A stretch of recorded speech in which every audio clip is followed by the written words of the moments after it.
पढ़ा था last class में? अच्छा, कौन बात शुरू कर लिया था? चलो पुराना सुनाओ, देखिए थोड़ा बताओ। गोहिल वंश की स्थापना कब हुई? किसने की थी? गोहिल ने की थी। ये जानकारी कौन सा अभिलेख देता? वो कब का है? कौन से राजा के टाइम का? और वो गोहिल का कौन सा वंशज था? कौन सी माता जी का मंदिर? कौन से उद्योग की जानकारी? कितनी ब्रांचेस थी? ये कौन से हिंदू थे? कहाँ कहाँ राज किए इन लोगों ने? प्रतापगढ़ और शाहपुरा। अच्छा, और मेवाड़ के पुराने नाम क्या क्या थे? पहला बड़ा राजा कौन था इनका? उसका वास्तव में नाम क्या था? कौन से ऋषि का शिष्य था? उनके आशीर्वाद से क्या जीता? कब जीता? किसको हरा के जीता? राजधानी कौन सी थी? मंदिर किसका बनवाया? खुद को किसका दीवान मानते? चित्तौड़ में किसका मंदिर बनवाया? आजकल क्या कहते हैं उसको? कौन सी धातु के सिक्के चलाए? कितना ग्रेन का था? मुस्लिम सेना को हराते हुए कहां तक गया? किसको हटाया? किसको बनाया? पाकिस्तान के कौन से शहर का नाम? सीवी वैद्य ने तुलना किससे की है? चार्ल्स मार्टेल कौन से देश का था? उपाधियां क्या क्या थी? राजगुरु और चकवे। अल्लट का एक और नाम क्या था? उसने दूसरी राजधानी कहां बनाई थी? वहां पे कौन सा मंदिर बनवाया था? कौन सी व्यवस्था शुरू की वहां? अमात्य किसको कहते हैं? अक्षपटली कौन होता है? संधि विग्रह कौन होता है? बंदीपति किसे कहते हैं? भिस्काधिराज किसे कहते हैं? और ये सब जानकारी कौन सी प्रशस्ति से मिलती है? और कौन सी व्यवस्था की जानकारी है इसमें? शक्ति कुमार का आठपुर अभिलेख के अनुसार उसकी माता कौन थी? हूण रानी कौन थी? उसने कौन सा गांव बसाया था? भूताला का युद्ध किस किस के बीच में हुआ? किसकी जीत हुई? उसके सेनापति कौन थे? इल्तुतमिश की लौटती हुई सेना ने क्या लूट लिया था? तो नई राजधानी कहां बनाई गई? 1248 में दिल्ली के कौन से सुल्तान को हराया? आहड़ को किससे मुक्त करवाया? कौन का था उसका शासनकाल? दशरथ शर्मा। मध्यकालीन मेवाड़ का क्या था? तेज सिंह की रानी का नाम क्या था? जैतल देवी ने कौन सा मंदिर बनवाया? कहां पे बनवाया? कौन सा ग्रंथ चित्रित किया गया? कब किया गया? कहां पे किया गया? किसके द्वारा किया गया? रतन सिंह का छोटा भाई कौन था? वो कहां चला गया था? कौन सी शाखा की स्थापना की? रानी का नाम क्या था? कहां की राजकुमारी थी? पिताजी का नाम क्या था? मम्मी का नाम क्या था? चंपावती। और पद्मावत बुक किसने लिखी थी? कहां पे बैठ के लिखी थी? कब लिखी थी? कौन सी भाषा में लिखी थी? अलाउद्दीन को उसके बारे में कौन बताता है? अलाउद्दीन अटैक कब किया था? क्योंकि वो अपने साम्राज्य का चित्तौड़ का किला ऊंची पहाड़ी पर था, इसलिए कैसा महत्व था? कौन से व्यापारिक मार्गों पर था? और किस राजा ने अलाउद्दीन से टैक्स ले लिया था? उस समय अलाउद्दीन कहां जा रहा था? अलाउद्दीन मेवाड़ की बढ़ती हुई शक्तियों को और रानी पद्मिनी की और अलाउद्दीन ने के टाइम में यहाँ पर कौन सा साका किया गया? उस पहले साके में किसने जोहर किया? कितनी महिलाओं के साथ? किसने केसरिया किया? रतन सिंह के सेनापति कौन थे? अलाउद्दीन ने कब्जा कब किया? कितने लोग कटवा दिए थे? किसको सौंप दिया था? नाम बदल के क्या कर दिया? कौन सी दरगाह के अभिलेख में? कौन सी नदी पर पुल बनवाया? और क्या बनवाया? मकबरे के अभिलेख में क्या बताया गया अलाउद्दीन को? दूसरा, सिकंदर ईश्वर की छाया और संसार का थोड़े दिनों बाद चित्तौड़ किसको सौंप दिया गया? मालदेव सोनग्रा का एक और नाम क्या था? अमीर खुसरो की बुक का नाम बताओ, इसका एक और नाम क्या था? फिर सिसोदा गांव से कौन आया था? किसको हरा के कब्जा करता है? बनवीर सोनग्रा। तो कौन सी ब्रांच शुरू हुई? कौन सा टाइटल लगाया? पहले वाले क्या लगाते थे? सिंगोली के युद्ध में किसको हराया था? मोहम्मद बिन तुगलक। इसे मेवाड़ का क्या कहा जाता है? कुंभलगढ़ प्रशस्ति में क्या कहा गया? विषम घाटी पंचानन। रसिक प्रिया में क्या कहा गया? जम्पस्टोड क्या कहता है? कौन सी माता जी का मंदिर बनवाया? बरवड़ी माता मेवाड़ की। तो कुलदेवी कौन है? जावर में चांदी किसके टाइम में निकली? किसने बिछोला झील का निर्माण करवाया? इसके पास किसका चबूतरा बना हुआ है? नकली बूंदी की रक्षा किसने की थी?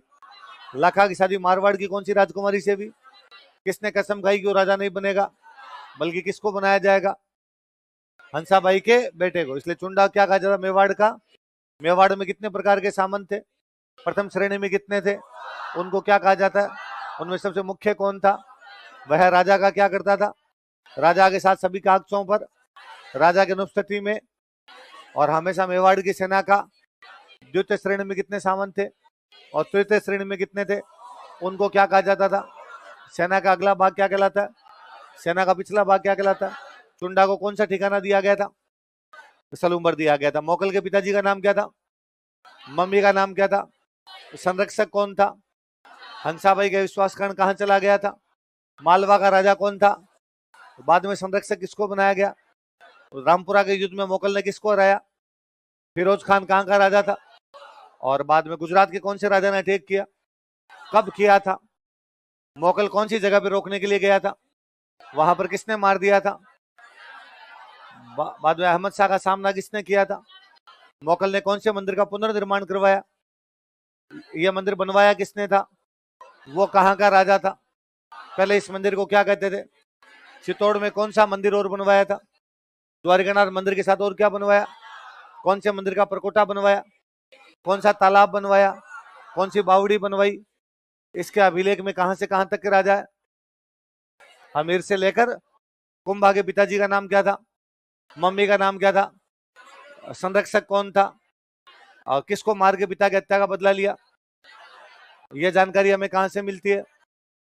किससे? पदराण। तो किसका प्रभाव बढ़ गया था? रणमल ने किसको मरवा दिया था? वो किनका नेता था? इतनी बातें बड़ी थी। देखो मैंने शायद पूछना शुरू किया था 5:19 पे, अभी वे 5:25, मतलब कितने मिनट में? 6। पढ़ते हुए कितने दिन हो गए? 4। तो पहले दिन तो मान लो अपने बातें की थी, पढ़े नहीं थे, है ना? 3 दिन तो हो गए, मतलब 3 दिन का रिवीजन कितने मिनट में हो सकता है? 6। वो तब जब एक बार मैं बोलूं एक बार आप बोलो। यदि आप अकेले अकेले करो तो 3 दिन का रिवीजन कितने मिनट में? 3, मतलब एक दिन का। कितना सिंपल सा काम है। चलो दो माइक दो इनको। तो कल भी पूछ रहा था ना क्वेश्चन, ये तो क्या क्वेश्चन रहते हैं तेरे दिमाग में? मैंने नहीं पूछा सर कल। नहीं आपका नहीं, आगे। सर मेरे 2-3 क्वेश्चन थे। 3 एक साथ पूछ ले। तो हमारे पास एक सम्माननीय पात्र है महारानी पद्मिनी जी। हाँ। तो क्वेश्चन ये आ जाए कि उनकी ऐतिहासिकता सिद्ध कीजिए। नहीं आएगा। जो पद्मावत ग्रंथ है उसमें नहीं आएगा। और कोई? ओके। राणा अमीर ने चित्तौड़ में जो मंदिर बनवाया था वो अन्नपूर्णा माता का था या बरवड़ी माता? उसी को बरबड़ी माता को अन्नपूर्णा बोलते हैं। अनाज देने वाली माता अन्नपूर्णा। अन्नपूर्णा माता खूब सारी माता जी को कहते हैं। एक क्वेश्चन और था सर, गोहिल कौन थे? वो यहीं के थे या बाहर से आए थे जो यहाँ की संस्कृति? गोइल यहाँ के थे, बाहर से आए थे? बाहर से आए थे। बाहर से। हाँ। पर बाहर का मतलब क्या है? मतलब यही इधर आगरा साइड से कहीं से, क्योंकि आगरा में गोइल के 2000 चांदी के सिक्के मिले। कुछ अभिलेख कहते हैं गुजरात से आए थे, मतलब यही आसपास के। तो ये नहीं कि बहुत दूर से कोई विदेश से ही आ गए, ऐसा कुछ नहीं था। और एक क्वेश्चन था सर, वो रामपुरा का युद्ध हुआ था उसका कारण क्या था? साम्राज्य विस्तार। नागौर मुख्य अड्डा था, आगे बढ़ना है उनको भी, उधर से आगे बढ़ना है। ठीक है चल। और पद्मिनी के बारे में आगे और पढ़ेंगे। वो पीछे और उनको और दे दे माइक।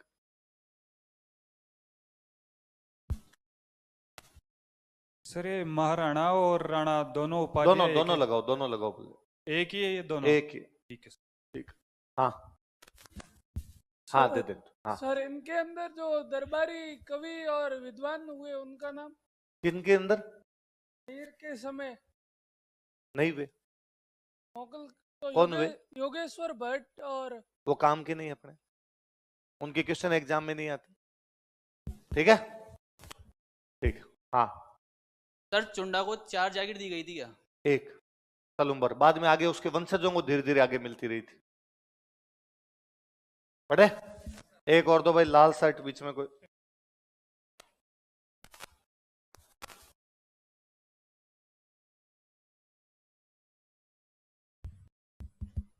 हेलो सर,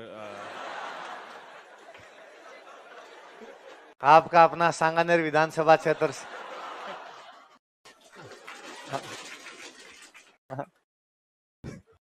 मांग लीजिए, वोट मांग लीजिए आप। हम दे देंगे आपको। क्या नाम आपका? सर सुरेश। हाँ सुरेश सुरेश। हाँ तो सुरेश जी आप संघर्ष करो, हम आपके। चलो आप पूछ लो क्वेश्चन आप। Sir first of all thank you so much sir for this excitement and energy. चलो। एंड सर मेरा थोड़ा क्वेश्चन हास्यास्पद है। एक्चुअली मैं कल जब पढ़ रहा था, रिवीजन कर रहा था, तो जब आपने पहले लिखवाया था तो पहले दिन में आया नहीं था एक्चुअली। ठीक। तो हम देखते हैं कि जो सिंगोली का जो युद्ध हुआ था, हाँ। जो भुताला का युद्ध हुआ था, हाँ। उसमें एक साइड मुसलमान थे, दूसरी साइड हम लोग थे हाँ। जिसमें हम राजपूत समझते हैं सब। हाँ। तो जब मैंने पहला दूसरा पेज पढ़ा, उसमें शुरुआत में लिखा हुआ था कि बप्पा रावल ने मान मौर्य को हराया था, हम्म। उसके बाद चित्तौड़ पे अधिकार किया था, उसके बाद चित्तौड़ पे पे अधिकार। अधिकार कर लिया था। तो मुझे वहां पे ये समझ में नहीं आ रहा है कि मैं प्राउड किस पे करूं उस शुरुआत वाली लाइन पे। मतलब मान मौर्य, जिस इंडियन हिस्ट्री को हम पढ़ते हैं, मौर्य डायनेस्टी को हम पढ़ते हैं, तो वो भी हम बहुत ज्यादा अरे बापा proud रावल का moment से- मामा था ये मान मौर्य, कोई नहीं था। मामा जी को हटा दिया उसने अच्छा। इसमें। और हिस्ट्री प्राउड करने की वो कोई चीज ही नहीं है। नहीं सर, हिस्ट्री हिस्ट्री है, पढ़नी है। नहीं सर, काफी युद्ध हम देखते हैं तो हाँ? लाइक ज्यादातर जो बाहर के आक्रमणकारी लोग नहीं होते हैं भाई, उन्हीं के साथ अपने यहाँ भी तो युद्ध होते थे भाई। राजा का काम ही अपने साम्राज्य का विस्तार करना है। तो यहाँ भी तो राजाओं के बीच में लड़ाई होती थी। भगवान कृष्ण ने कंस को मार ही दिया था, मामा ही था। हाँ, वो तो हमारे घर की लड़ाई है सर। और अब भी मैं तो कहता ही हूँ, अपने सबसे अधिक लड़ाइयां गांव के अंदर घर की है। ऐसा गांव में कौन परिवार है जिसकी चाचाजी से बन रही है? किसी की नहीं बन रही। और अपने तो गांव में कहते इस बात को बड़े प्राउड से कहते हैं, भाई रे महाभारत वालों की नहीं बनी, हमारी कैसे बनेगी? पांडवों कौरवों की नहीं बनी थी, हम भी आपस में डांग तो मारेंगे उसमें। इसमें इतना लोड नहीं लेना, ठीक है? Okay sir. चलो सुरेश जी, आप चुनाव लड़ लो, हम वोट देंगे आप सब आपको मिलके। Thank you sir. चलो आगे क्या लिखा है लास्ट में? हाँ चलो, मैं एक लाइन कल बोल गया था, उसको मैं लिखवा देता हूँ। बता दी थी मैंने, लिख लेता हूँ। लिखो, हंसाबाई ने चुंडा को वापस बुलाया। Hansabai called back Chunda. कल बात बता दी थी मैंने। हंसाबाई ने चुंडा को वापस बुलाया। Hansabai called back Chunda. हंसाबाई ने चुंडा को वापस बुलाया। Hansabai called back Chunda.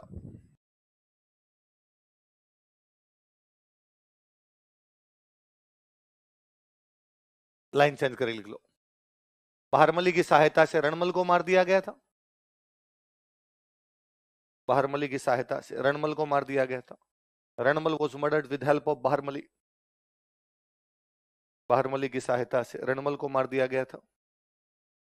Ranmal was murdered with help of Baharmali. Baharmali की सहायता से रणमल को मार दिया गया था। जब चित्तौड़ के किले में रणमल को मार रहे थे तो रणमल का सबसे बड़ा बेटा था, बेटे का नाम था जोधा। क्या नाम था? देखो मैंने कल भी एक बात बोली थी, बीच में दी आपने, किसी ने ध्यान दिया हो, कि जब रणमल वहां पे था तो रणमल के भाई बेटे सब के सब लोग ही वहां पर थे। तो ये भाई बेटे जीते थे। ये चित्तौड़ के किले के नीचे रहा करते थे। रणमल चित्तौड़ के किले के अंदर है, ये लोग नीचे। उस दिन चुंडा की इनका ये था कि रणमल को तो मार ही दिया किले के अंदर, अब रणमल के परिवार के जितने लोग सबको मार देते हैं, क्योंकि दो गुट बने हुए थे, सिसोदियों का गुट और राठौड़ों का गुट। तो सारे राठौड़ों को ही मार दो, एक साथ पंगा ही खत्म हो इनका। तो वो ऊपर से वहां रणमल को मारने के बाद वो है कि अब नीचे चलते हैं। जोधा, जोधा के अंकल, जोधा के भाई, वो एक साथ बैठे, एक साथ मार देते हैं। जोधा उस टाइम शाम का टाइम था, ये कोई म्यूजिक सुन रहे थे। तो वो जो म्यूजिशियन था उस बेचारे को ये पता चल गया कि रणमल जी को मार दिया, और अब किसको मारने के लिए आ रहे हैं? जोधा। जोधा का बड़ा बेटा, इसको तो पक्का ही मारेंगे वो। तो वो जब नीचे आ रहे थे, उसको पता चला इस बात का, तो उसने, वो म्यूजिशियन ने म्यूजिक बजाते बजाते बीच में एक लाइन बोली कि जोधा भाग सके तो भाग, थारो रणमल मरी हो जाए। कि जोधा भाग सकता है तो भाग जा, तुम्हारा रणमल तो मर गया। जोधा ने, बाकी भाइयों ने चप्पलें हाथ में ली, ठेठ बीकानेर के पास में गांव पड़ता है काउनी। कौन सा गांव है? काउनी बीकानेर के पास में पड़ता है। वहां जाके वापस पीछे मुड़ के देखा, कहा तो नहीं रहा कोई पीछे। तो जोधा ने कहा जाके शरण ली थी काउनी। चुंडा ने कहा पीछा करो इनका, पर भाई साहब जोधा, जोधा के भाई इनको दिखाई नहीं दिए। मौत पीछे आती हो तो आदमी के पग नहीं मंडते भाई साहब। बाद चुंडा ने कई दूर पीछा गया सिसोदियों ने, फिर उनको लगा मरने दो, जाने दो, इनकी राजधानी भी कब्जा किया जाए। ये राठौड़ कहाँ के थे? मारवाड़ के। मारवाड़ की राजधानी हुआ करती मंडोर। कौन सी थी? तो ये लोग कहां पर कब्जा कर लेते हैं? मंडोर। कुल मिला के पहले राठौड़ों के पास में खुद की राजधानी थी मंडोर, और मेवाड़ में दादागिरी चल रही थी। अब मेवाड़ की दादागिरी गई वो तो गई, साथ में क्या निकल गया? मंडोर। लिख लो, लिख लो। रणमल के बेटे जोधा ने, रणमल से सन जोधा, रणमल के बेटे जोधा ने, रणमल से सन जोधा, रणमल के बेटे जोधा ने काउनी नामक गांव में शरण ली। काउनी बीकानेर में पड़ता है। काउनी नामक गांव में शरण ली। तो सेल्ट्रेट विलेज नेम्ड काउनी। काउनी नामक गांव में शरण ली। तो गांव है कहाँ के हो? काउनी तो है, फिर किताब में काउनी लिखा आता है, काउनी।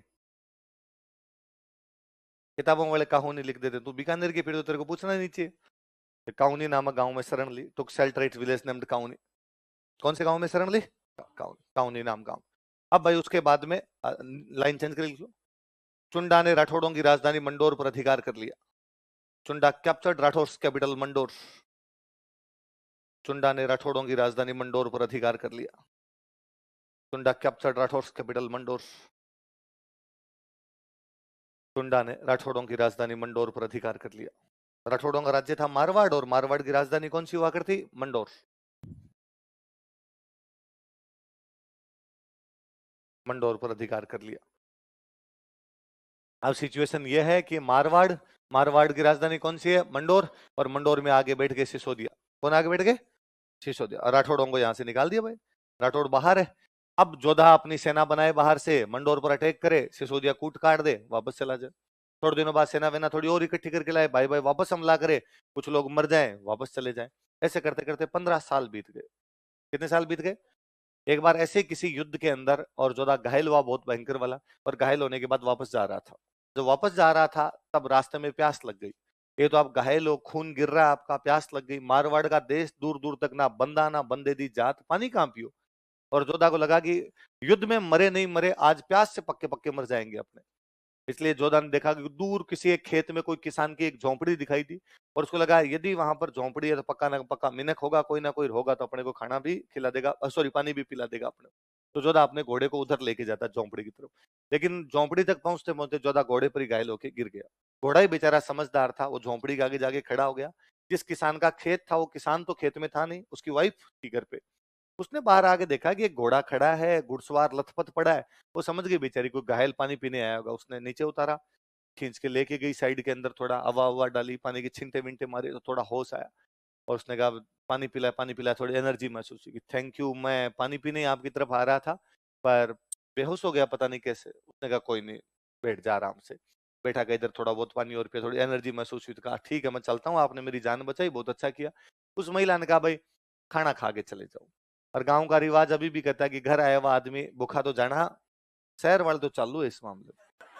ये तो पूछते हैं कि खा के आए हो जाके खाओगे, या तो खा के आए हो या जा खाओ। गांव वाले अभी तक है कि नहीं भाई खाना तो खिला ही देते हैं। जोधा और फिर है ना, गांव वालों ने कई टेक्निक जो इतनी शानदार बना रखी है, और गांव वालों ने खुद नहीं बना रखा है कि यदि कोई खाने का पूछे तो मना नहीं करना है। कि अन्न को मना करना, यदि आपने अन्न को मना कर दिया फिर पूरे दिन खाना मिलेगा, ये तरीका ही था कि जहां मिले वहां झपट्टा मार लो भाई साहब, रुकना आपने नहीं है। तो जोधा ने कहा "हाँ, खा लूंगा"। तो उस महिला ने बेचारी ने खिचड़ा बनाया। खिचड़ा समझते हो? खिचड़ा खिचड़ी नहीं, खिचड़ी तो होती है बीमारों के, है ना, खिचड़ा थोड़ा सा अलग हो जाता है। तो खिचड़ा बनाया, थाली में खिचड़ा डाल के बीचों बीच खूब सारा घी डाला, गांव में घी की वैसे कमी नहीं। अब जोधा को इतने साल भटकते हुए हो गए, घी देखे हुए कई दिन हो गए थे, संघर्ष के दिनों में कहाँ घी मिले भाई साहब। और तो घी देखते बीच में हाथ मारा, बीच में हाथ मारते हाथ जल गए, हाथ जल गए। तो वो महिला पास में बैठती, उसने कहा तुम जोधा की तरह मूर्ख है, और जोधा के कान खड़े हुए। जोधा ने कहा माई तेरे को क्या पता जोधा मूर्ख है। उसने कहा मूर्ख है, हर बार बीचों बीच हमला करता है मंडोर पर और हार के वापस भाग जाता है। तो माई उसको क्या करना चाहिए? साइड साइड से गांव जीतने चाहिए। 2 गांव जीते, 4 गांव जीते, धीरे धीरे करता करता मंडोर पर आए, फिर जीत ले। बीचों बीच हमला करेगा, बीच में सिसोदिया सबसे अधिक बेटा, यहाँ कैसे जीत सकता है? और उसने कहा तू छोड़, तू क्यों पूछ रहा है, तेरे को तो खींचड़ा ही नहीं खाना आता, साइड साइड से खा, साइड साइड से खाएगा तो बीच में घी तक पहुंचेगा। जोधा ने वहां से 2 शिक्षाएं ग्रहण की कि मंडोर कैसे जीतना है और खिचड़ा कैसे। अब भाई जोधा ने साइड साइड से गांव जीतने शुरू किए, धीरे धीरे एकदम बीच में पहुंचा, सिसोदियों को यहां से भगा दिया और वापस मंडोर पर क्या कर लिया, कब्जा।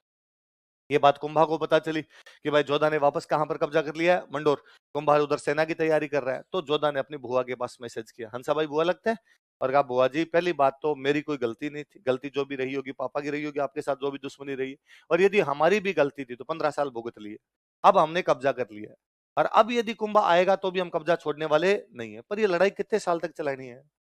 जो होना था वो तो हो गया, अब इस लड़ाई को बंद करो।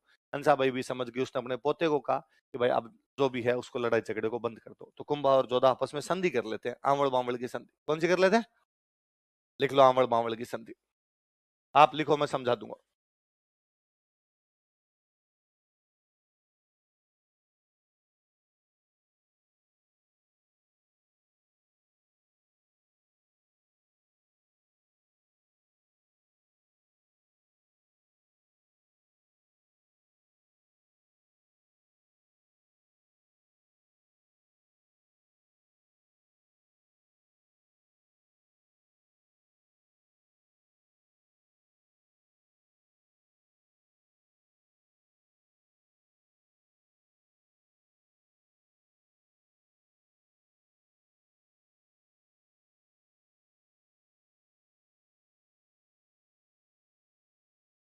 आंवल बांवल की संधि कब हुई?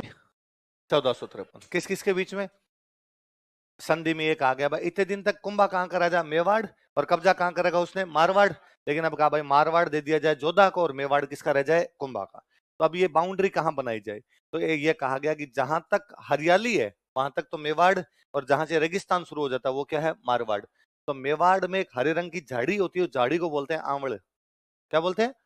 झाड़ी नुमा छोटी झाड़ी होती है, बुश होती है छोटी, उसको क्या बोलते हैं? आंवल। तो जहां तक ये हरी भरी झाड़ियां आंवल है वो तो क्या हो गया? मेवाड़। बावल पश्चिमी राजस्थान में एक पेड़ होता है बबूल। बबूल होता है बबूल, जिसको एक बार एक और बोलते हैं हम किंकर। बावलिए किंकर बबूल जो होता है, जहां से आगे बबूल शुरू हो जाएगा, किंकर शुरू हो जाएगी, बावलिए शुरू हो जाएंगे, वो क्या जाएगा? मारवाड़। तो कुल मिला के बांटा गया। जहां तक हरियाली है आंवल है वो तो क्या हो जाएगा? मेवाड़। जहां से बावलिए रेगिस्तान शुरू हो जाएगा वो क्या हो जाएगा? और ये बाउंड्री लगभग पाली में एक जगह पड़ती है, सोजत। कौन सी जगह? पाली में सोजत नाम की जगह। इस सोजत में कह दिया गया भाई सोजत के इधर इधर तो मेवाड़ और सोजत के इधर इधर क्या है? मारवाड़। और अभी भी आप देखोगे तो लगभग यही स्थिति है। आप सोजत के उधर ढलोगे तो पूरी हरियाली दिखेगी, सोजत के इधर आओगे आपको पता चलेगा वास्तव में मारवाड़ शुरू हो चुका। देख लो। इस संधि द्वारा बाय दिस ट्रीटी, इस संधि द्वारा बाय दिस ट्रीटी जोधा को मंडोर वापस दे दिया गया। Mandore was given back to Jodha. Jodha को मंडोर वापस दे दिया गया। Mandore was given back to Jodha. Jodha को मंडोर वापस दे दिया गया। Mandore was given back to Jodha. Sojat को मेवाड़ तथा मारवाड़ की सीमा बनाया गया। Sojat was made boundary between Mewar and Marwar. Sojat Pali में पड़ता है। सोजत को मेवाड़ तथा मारवाड़ की सीमा बनाया गया। Sojat was made boundary between Mewar and Marwar. Sojat को मेवाड़ तथा मारवाड़ की सीमा बनाया गया। Sojat was made boundary between Mewar and Marwar. Sojat को किसकी सीमा बनाया गया? फिर है ना, राजाओं में जब लंबे टाइम तक लड़ाइयां चलती ना, मैंने बताया 15 साल की लड़ाई के बाद में संधि हुई थी, तो रिश्तेदारियां कर लिया करते। तो कुंभा का एक बेटा, उसका नाम है रायमल। क्या नाम है? इसकी शादी जोधा की बेटी के साथ कर दी गई। जोधा की बेटी का नाम था श्रृंगार कंवर। क्या नाम था? कहा भाई एक बार वापस रिश्तेदारियां कर लो। रिश्तेदारियां कर लेंगे तो वापस एक बार थोड़ा राजीनामा हो जाएगा, तो वापस जो मनमुटाव है वो मिट जाएगा। मन में कुछ ही प्रकार का किसी की कुछ भी कोई गलत भावना नहीं रहेगी। तो रायमल की शादी किसके साथ कर दी गई? श्रृंगार कंवर। रायमल किसका बेटा है? कुंभ। और श्रृंगार कंवर किसकी बेटी है? लिख लो। जोधा ने अपनी राजकुमारी श्रृंगार कंवर का विवाह, जोधा मैरिड हिज प्रिंसेस श्रृंगार कंवर। जोधा ने अपनी राजकुमारी श्रृंगार कंवर का विवाह, जोधा मैरिड हिज प्रिंसेस श्रृंगार कंवर। जोधा ने अपनी राजकुमारी श्रृंगार कंवर का विवाह कुंभा के राजकुमार रायमल से कर दिया था। मैरिड हिज प्रिंसेस श्रृंगार कंवर टू कुंभाज प्रिंस रायमल। कुंभा के राजकुमार रायमल से कर दिया था। तो कुंभाज प्रिंस रायमल, कुंभा के राजकुमार रायमल से कर दिया था।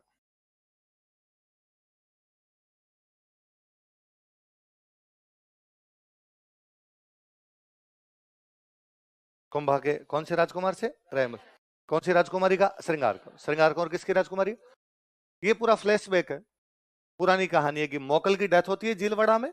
मोकल की डेथ के बाद में कुंभा राजा बनता है। कुंभा राजा बना तो संरक्षक कौन बना? रणमल। रणमल ने किसको मार दिया? राघवदेव। तो रणमल को मारने के लिए वापस कौन आया? चुंडा। रणमल को मार दिया गया, जोधा वहां से निकल गया। फिर जोधा वापस कैसे लेता, कैसे संधि हुई, पूरा वही कहानी है। वहीं से सूत्र पकड़ के चल रहे हैं। मैंने आपको एक बात बताई थी कि चाचा और मेरा और महपा पंवार मोकल को मारने के बाद मालवा भाग गए थे, और मालवा का राजा था महमूद खिलजी। कौन था? महमूद खिलजी राजा हुआ करता। तो महमूद खिलजी को और रणमल ने समाचार भी भेजा था कि भाई हमारे 3 बंदे तेरे एरिया में घूम रहे हैं, दे दे। पर उसने देने से क्या कर दिया था? मना। बाद में इनके बीच में लड़ाई हुई। इनके बीच लड़ाई हुई मालवा मध्य प्रदेश में। तो वहीं मालवा की तरफ मध्य प्रदेश में एक जगह है सारंगपुर। कौन सी जगह? लिखो, सारंगपुर का युद्ध, बैटल ऑफ सारंगपुर।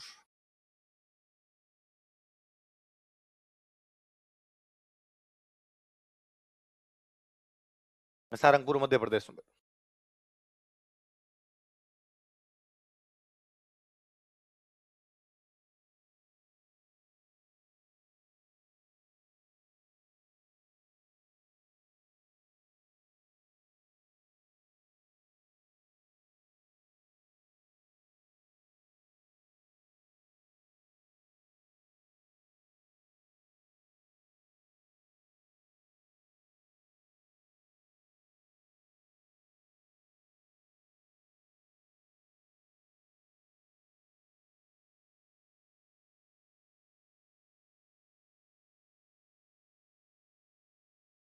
किस किस के बीच में हो रहा है बताओ देखे। कुंभा और महमूद खिलजी फर्स्ट। महमूद खिलजी फर्स्ट कहां का राजा है? माल। अब लिखो युद्ध के कारण, क्यों युद्ध हुआ इनके बीच? युद्ध के कारण, कॉजेज ऑफ बैटल। एक तो ना बड़ा सा याद ही रखना आपने कि भाई जब भी युद्ध का कारण दो बराबर वाले राजा होते हैं तो उनके बीच में साम्राज्य विस्तार ही होता है ना। तो लिख लो, एक नंबर लगा के लिखो, दोनों अपने साम्राज्य का विस्तार करना चाहते थे। Both of them wanted to expand their empire. दोनों अपने साम्राज्य का विस्तार करना चाहते थे। Both of them wanted to expand their empire.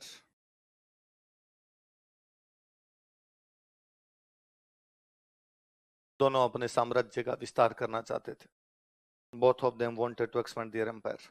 एक हमने पढ़ाई था कि चाचा मेरा मैं पपवार मार के कहां भाग गए थे? मालवा। इसका मतलब मोकल के हत्यारों को शरण कौन दे रहा है? महमूद खिलजी। इस बात को कौन सहन करेगा कि उसके पिता के हत्यारों को कोई दूसरा शरण दे दे? दूसरा लिखो, महमूद खिलजी ने मोकल के हत्यारों को शरण दी थी। Mahmud Khilji gave shelter to killers of Mokal. Mahmud Khilji ने मोकल के हत्यारों को शरण दी थी। Mahmud Khilji gave shelter to killers of Mokal. Mokal के हत्यारों को शरण दी थी। Gave shelter to killers of Mokal. Mokal के हत्यारों को क्या दी थी? शरण दी थी। एक और सुनना, इधर जब महमूद खिलजी राजा बना था ना, तो महमूद खिलजी का एक भाई से नाराज है, उसका नाम है उमर खान। क्या नाम है? उमर खान। वो चाहता है कि मालवा का राजा वो बने, लेकिन मालवा का राजा कौन बन गया था? महमूद खिलजी। तो वो भाग के कुंभा के पास आ गया। किसके पास आ गया? और उसने कुंभा कहा, कुंभा मेरी हेल्प कर और मेरे को महमूद खिलजी से लड़ना है। कुंभा ने उसको सहायता की और उसने सारंगपुर पे कब्जा कर लिया। कहाँ कब्जा कर लिया भाई? ये मालवा है और मालवा का राजा कौन है? महमूद खिलजी। यहाँ पर एक बंदा और राजा बनना चाहता है, वो कौन है? उमर खान। वो किसके पास आ गया? कुंभा। कुंभा ने सहायता की तो उसने एक इलाका छीन लिया। ये जो इलाका छीना ये कौन सा है? सारंग। कौन सा है? सर। अब महमूद खिलजी चाहेगा ना कि उसका सारंगपुर वापस मिले, तो महमूद खिलजी ने कहां पर अटैक किया? सारंगपुर। किससे लड़ने के लिए? उमर खान। किससे? उमर। और उमर खान के पीछे कौन है? तो उमर खान ने कुंभा कहा कि भाई तूने कहा था सारंगपुर पे कब्जा कर ले, मैंने कर लिया, पर ये महमूद खिलजी कूटने के लिए आ गया मेरे को। कुंभा ने कहा वहीं रह, 10 मिनट में तेरा भाई आ रहा है, लोकेशन शेयर कर दो। कुंभा हाथों हाथ वहां गया, उसने महमूद खिलजी को ढंग से धोया था इस युद्ध में। लिखो, एक कारण और लिख लो। कुंभा कुंभा ने महमूद खिलजी के विद्रोही उमर खान की सहायता की थी। Kumbha helped Umar Khan rebel of Mahmud Khilji. Kumbha ने महमूद खिलजी के विद्रोही उमर खान की सहायता की थी। Kumbha helped Umar Khan rebel of Mahmud Khilji. Kumbha ने महमूद खिलजी के विद्रोही उमर खान की सहायता की थी। Kumbha helped Umar Khan rebel of Mahmud Khilji. इसी में कंटिन्यू करना। तथा उसने सारंगपुर पर अधिकार कर लिया था। तथा उसने सारंगपुर पर अधिकार कर लिया था। And he captured Sarangpur. किसने? उमर खान ने ना। तथा उसने सारंगपुर पर अधिकार कर लिया था। And he captured Sarangpur.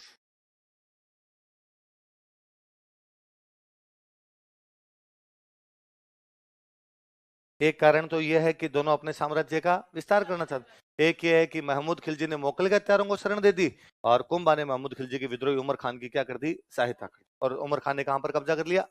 कारण हो गया। अब लाइन चेंज करके लिखो, इस युद्ध में कुंभा की जीत हुई। Kumbha von this battle. इस युद्ध में कुंभा की जीत हुई। Kumbha von this battle.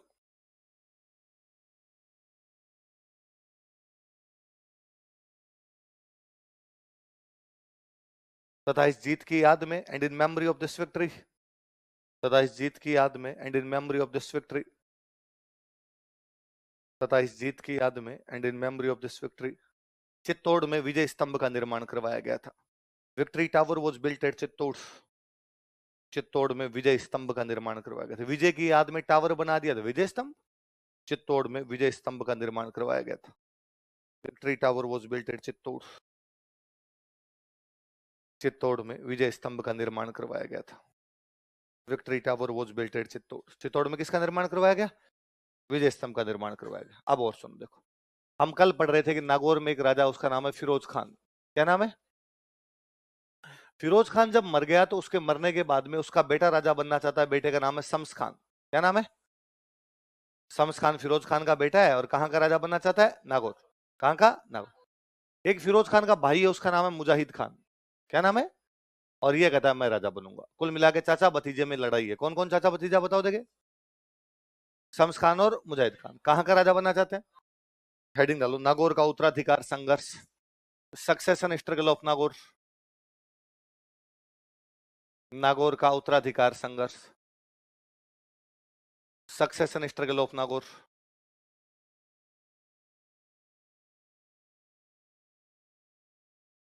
Nagaur का उत्तराधिकार संघर्ष, सक्सेशन स्ट्रगल ऑफ नागौर।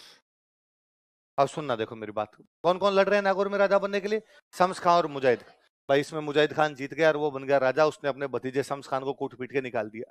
तो शम्स खान भाग के आ गया कुंभा के पास। कहाँ गया? और उसने कहा भाई कुंभा तू मेरी हेल्प कर और मेरे को कहाँ का राजा बनवा दे? नागौर। कुंभा ने हेल्प की, कुंभा ने जाकर किसको हराया? मुजाहिद खान। किसको राजा बना दिया? और उसने शम्स खान कहा अब तू मेरे अंडर है। साहब बाकायदा आपने राजा बनाया, आपके अंडर हूं, टैक्स भेज देना मेरे को। ठीक है, शम्स खान ने थोड़े दिन तो राजी मत टैक्स भेजा, थोड़े दिन बाद उसने कुंभा को आग नहीं दे रहा, जो तेरे जी मैन वो कर लेना। कुंभा ने कहा वहीं रुक, मैं आ रहा हूं बाकी तो। जब कुंभा नागौर की तरफ आया, शम्स खान को लगा ये मारेगा, तो शम्स खान भाग के चला गया गुजरात। कहां चला गया?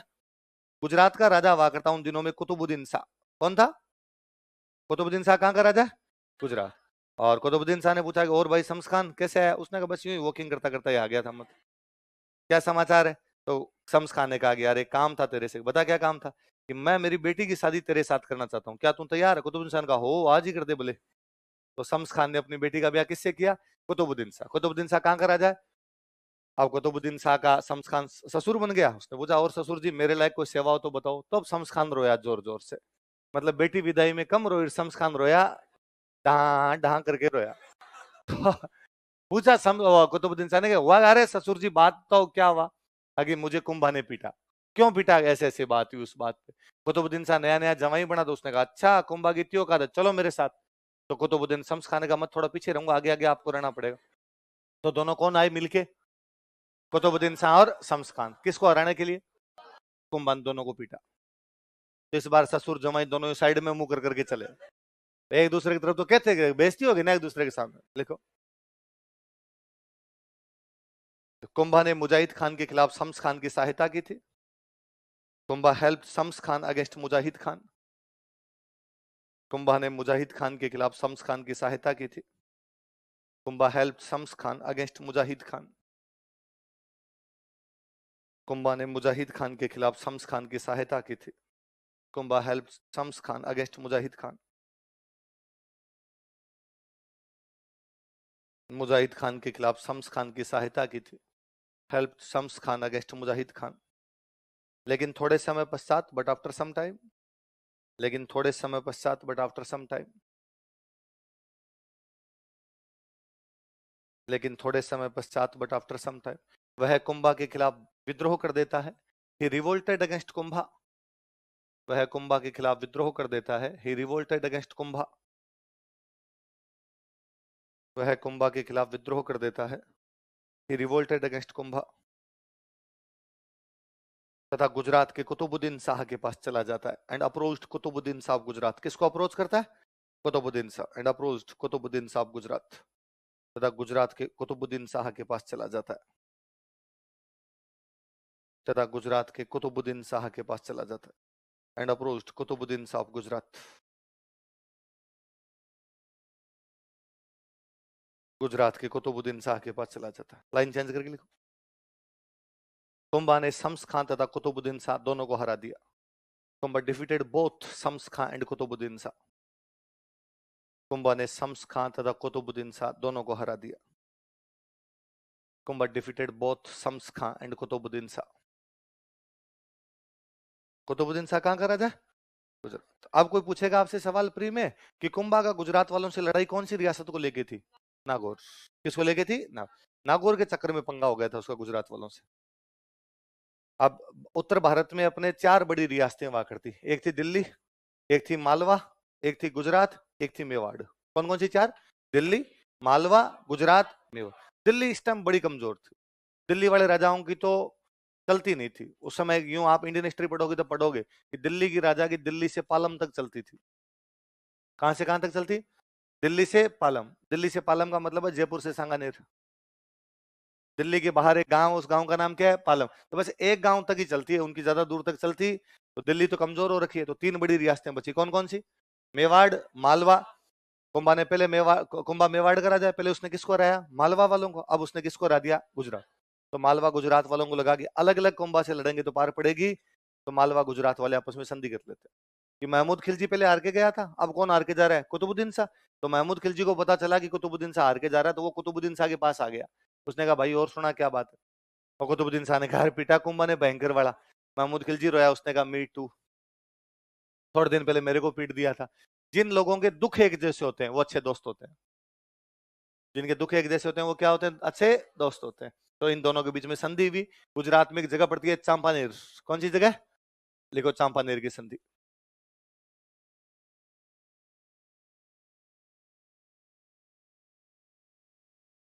Treaty of Champaner.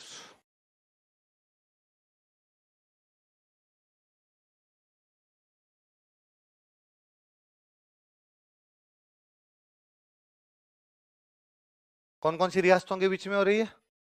मालवा और गुजरात। मालवा का राजा कौन है? महमूद खिलजी फर्स्ट। कौन है? और गुजरात का राजा कौन है? कुतुबुद्दीन शाह।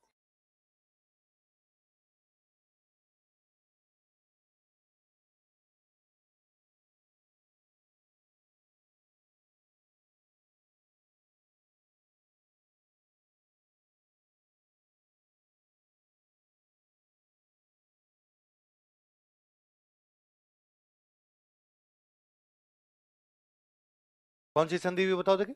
चांपानेर। गुजरात में जगह पड़ती है चांपानेर। तो चांपानेर की संधि मालवा और गुजरात के बीच में। क्या ऑब्जेक्टिव है इस संधि का? क्या करना चाहते हैं वो? कुंभा को हरा, है ना? उनका ये था कि कुंभा को हराएंगे, फिर मेवाड़ को बांट लेंगे। आधा मेवाड़ गुजरात रख लेगा, आधा मेवाड़ कौन रख लेगा? मालवा। लिख लो संधि का उद्देश्य, objective of treaty.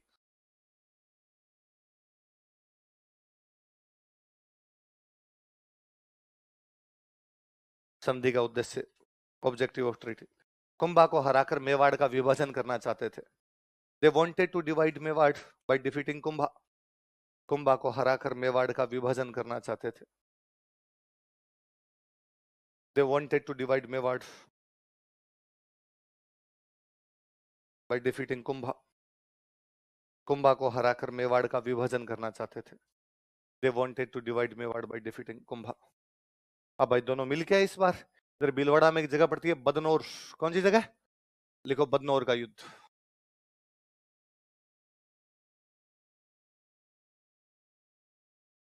Battle of Badnore.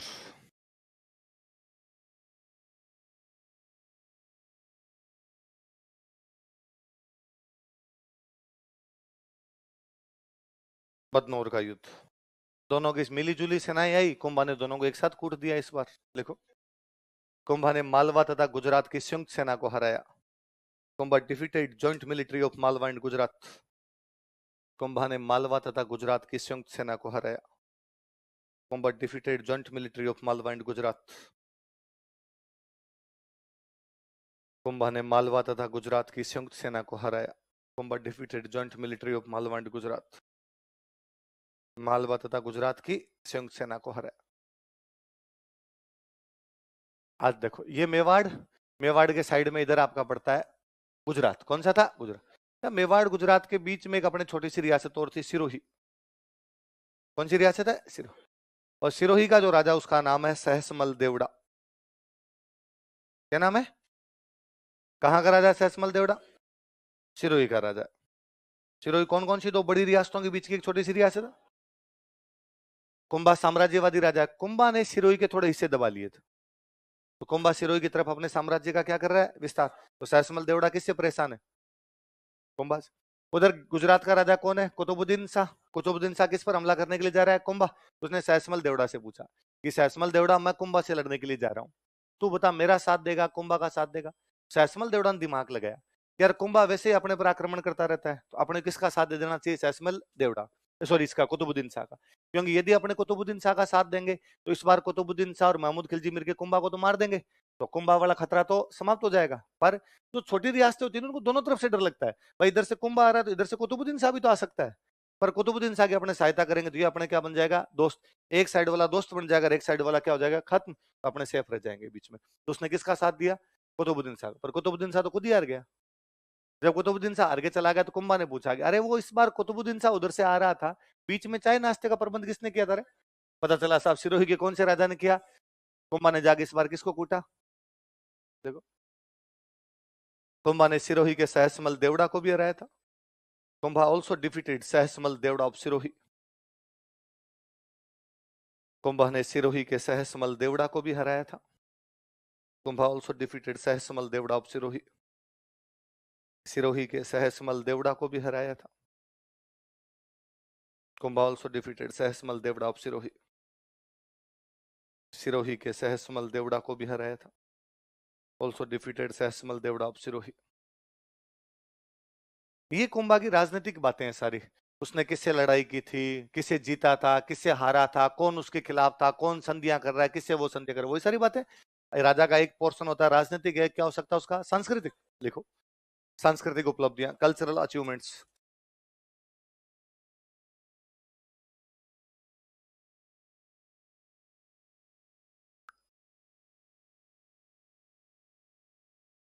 सांस्कृतिक उपलब्धियां, कल्चरल अचीवमेंट्स।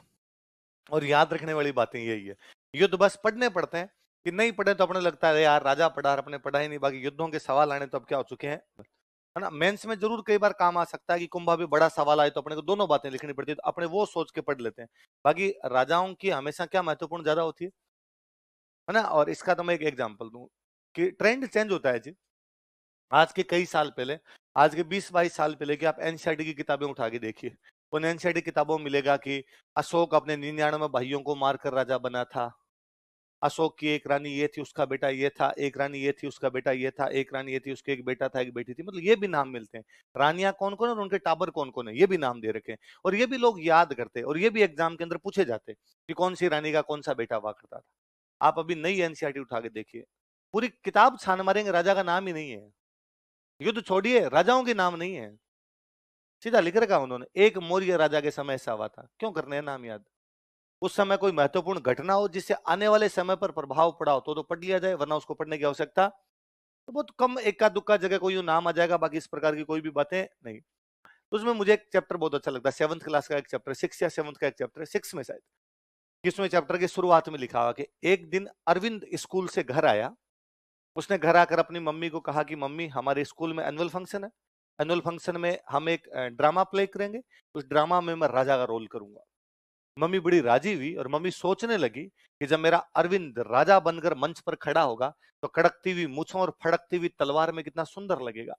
तभी अरविंद ने मम्मी को लगभग झकझोरते हुए कहा कि मम्मी, जब मैं राजा बनूंगा तो मैं मंच पर कुर्सी पर बैठकर वीणा बजाऊंगा, इसलिए मम्मी मेरे साथ मार्केट चलो और मुझे क्या दिलवा के लाओ? वीणा।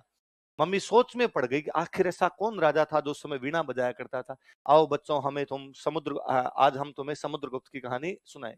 मतलब समुद्रगुप्त भारत का वो राजा था जिसने पूरे भारत पर कब्जा कर लिया था, फिर भी उसके बारे में सवाल ये है कि वो क्या बजाया करता था? तलवारों की टंकार हर किसी ने चलाई होगी, कोई वीणा की झनकार उत्पन्न करे, वो राजा कौन था? तमाम ऐसे राजा रहे होंगे जिन्होंने लड़ाइयां लड़ी, पर उन लड़ाइयों के बीच में किसी ने पेंटिंग को बढ़ावा दिया, किसी ने बुक्स लिखवाई थी, किसी ने वीणा बजाई थी, वो राजा ज्यादा महत्वपूर्ण है। और समुद्रगुप्त खुद भी इसको महत्वपूर्ण मानता है कि समुद्रगुप्त को कहा गया कि सिक्कों पर आपकी फोटो लेनी है सर, कौन सी फोटो दे? उसने कहा वीणा लाओ। वो वीणा लेके बैठा, उसने कहा ये वाला पोज शाहरुख खान वाला जो है ना, मोहब्बतें वाला, ये दे दोगे तो ये थोड़ा ठीक रहेगा। तो उसके बाकायदा सिक्के हैं, आपसे क्वेश्चन पूछा जाएगा कि वीणा वादन प्रकार के सिक्के किसने चलाए थे? किसने चलाए थे? जैसे अपने भारत का एक राजा, पूरे भारत का राजा वीणा बजाता, वो राजा कौन था? समुद्रगुप्त। वैसे अपने राजस्थान का कोई राजा वीणा बजा रहा था तो वो कौन था? कुंभा की सांस्कृतिक उपलब्धियां महत्वपूर्ण हो गई अपने आप में। अच्छा, कल्चर में क्या क्या चीजें पढ़ सकते हैं हम? कल्चर में एक हो सकता है आर्किटेक्चर हो सकता है, कल्चर में बुक्स हो सकती है, कल्चर में पेंटिंग्स हो सकती है, कई अलग अलग बातें। हम पहले आर्किटेक्चर से शुरू करते हैं, तो लिखो स्थापत्य कला, आर्किटेक्चर, स्थापत्य कला।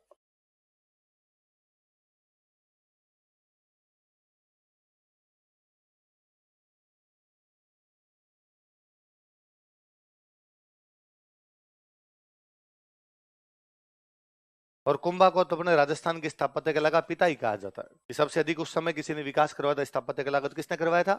देख लो, कुंभा को राजस्थान की स्थापत्य कला का जनक कहा जाता है। Kumbha is known as father of architecture of Rajasthan. Kumbha को राजस्थान की स्थापत्य कला का जनक कहा जाता है। Kumbha is known as father of architecture of Rajasthan. Kumbha को राजस्थान की स्थापत्य कला का जनक कहा जाता है। Kumbha is known as father of architecture of Rajasthan.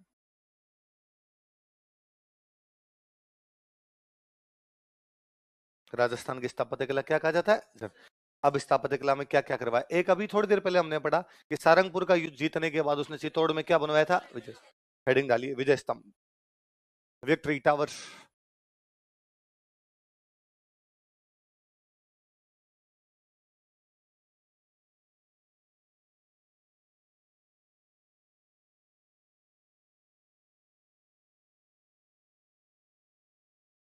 क्या है?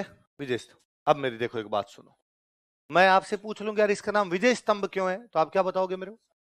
सर विजय के बाद बनाया गया था, विजय के बाद टावर बना, इसलिए नाम क्या रख दिया गया? विजय स्तंभ, विक्ट्री टावर कर दो। अच्छा, जब भी कोई राजा जीतता है, विक्ट्री प्राप्त करता है, तो क्या उसकी पॉपुलैरिटी कम होती है कि बढ़ जाती है? उसकी फेम, पॉपुलैरिटी इंक्रीज होगी। पॉपुलैरिटी के लिए एक हिंदी में वर्ड और होता है, उसको बोलते हैं हम कीर्ति। क्या बोलते हैं? इसलिए इस विजय स्तंभ का एक नाम और है, वो नाम क्या हो गया? क्या नाम हो गया? कीर्ति स्तंभ। तो आप इसे विजय स्तंभ भी कह सकते हैं, या आप इसको क्या कह सकते हैं? कीर्ति। कीर्ति का मतलब लोकप्रियता। विजय के बाद बनाया गया इसलिए विजय स्तंभ, लोकप्रियता बढ़ गई इसलिए क्या बोलते हैं? कीर्ति स्तंभ। और सुनो, कुंभा ने ये जो टावर बनवाया ये भगवान विष्णु को डेडिकेट किया। किसको डेडिकेट किया? इसलिए इसको बोलते हैं विष्णु ध्वज। क्या बोलते हैं? आप इस बात पर पुनः नोटिस कीजिए, मेवाड़ वाले खुद को एकलिंग जी का दीवान मानते थे। किसका दीवान मानते? एकलिंग जी मतलब शिव जी। लेकिन कुंभा विक्ट्री टावर बनवाता तो किसको डेडिकेट करता है? विष्णु। इसका मतलब कुंभा शिव और विष्णु में कोई भेदभाव। तो इस मामले में सहिष्णु है, टॉलरेट राजा। उसने कहा नहीं भाई, शिव जी भी अपने, विष्णु जी भी अपने। अपने है तो शिव जी के दीवान, फिर भी टावर बना रहे हैं तो किसको डेडिकेट कर देते हैं? विष्णु। भगवान विष्णु का वाहन क्या माना जाता है? गरुड़। कि भगवान विष्णु किस पर सवार है? गरुड़। तो इसमें गरुड़ की मूर्ति लगी हुई है, इसलिए इसका नाम पड़ गया गरुड़ ध्वज।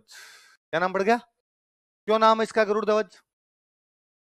क्योंकि गरुड़ की क्या लगी हुई है? मूर्ति। गरुड़ किसका वाहन है? क्या लगी हुई है गरुड़ की? और भाई साहब एक मूर्ति नहीं है, खूब सारी मूर्तियां मूर्तियां मूर्तियां इसमें। इसको देख के ये लगता है जैसे मूर्तियों का म्यूजियम है। क्या है? मूर्तियों का म्यूजियम हो, इतनी सारी मूर्तियां इसके अंदर।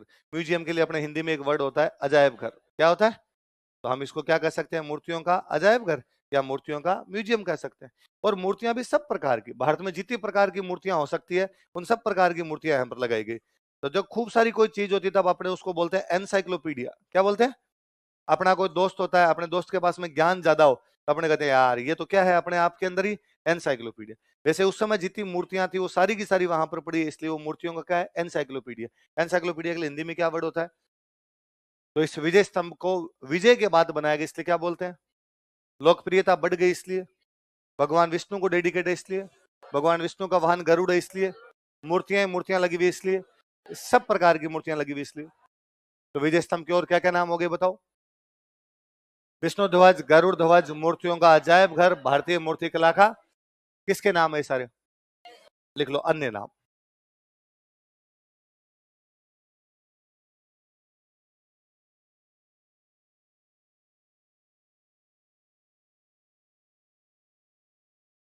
Encyclopedia of Indian sculpture. Other names, अन्य नाम।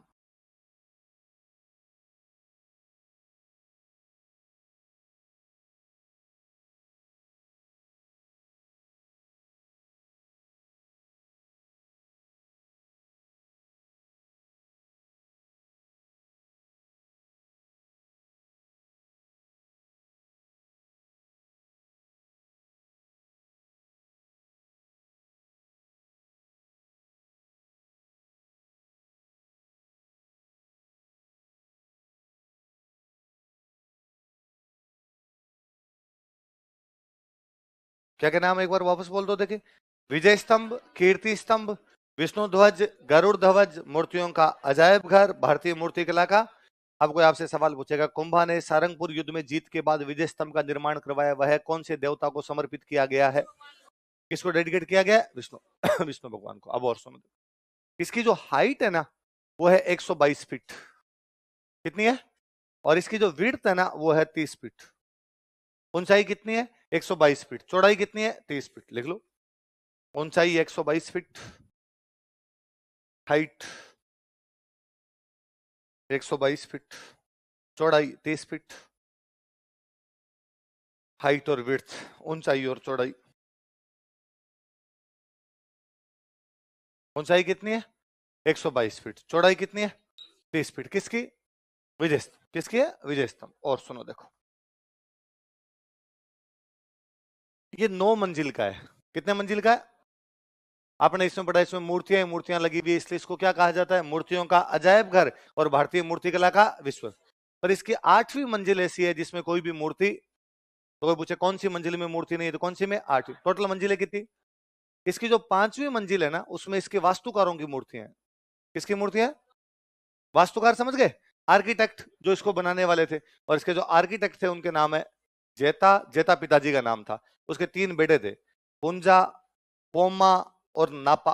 कौन कौन है बोलो देखे, चारों का नाम बोलो। क्या क्या नाम बताओ देखे? जेता, पुंजा, पोमा। कौन है ये? किसके वास्तुकार? विजय स्तंभ के। कौन सी मंजिल में इनकी मूर्तियां हैं? 5। इसकी जो तीसरी मंजिल है ना, उसमें एक शब्द लिखा हुआ है अल्लाह। कौन सा शब्द लिखा हुआ है? अल्लाह शब्द लिखा हुआ। कौन सी मंजिल में? तीसरी मंजिल।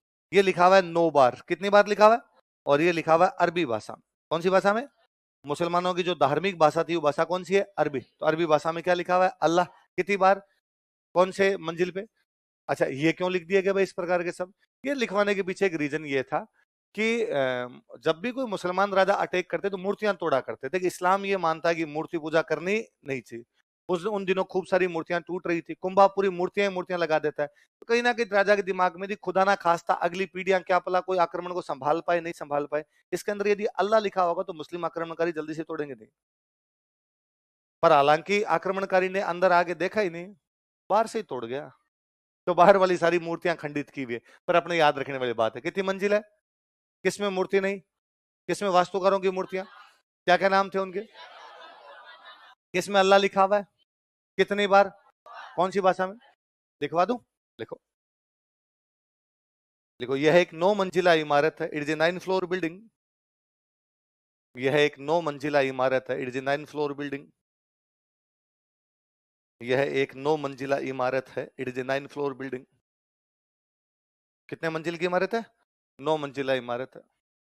लाइन चेंज करके लिखो। इसकी 8वीं मंजिल में कोई मूर्ति नहीं है। There is no idol at 8th floor. इसकी 8वीं मंजिल में कोई मूर्ति नहीं है। There is no idol at 8th floor.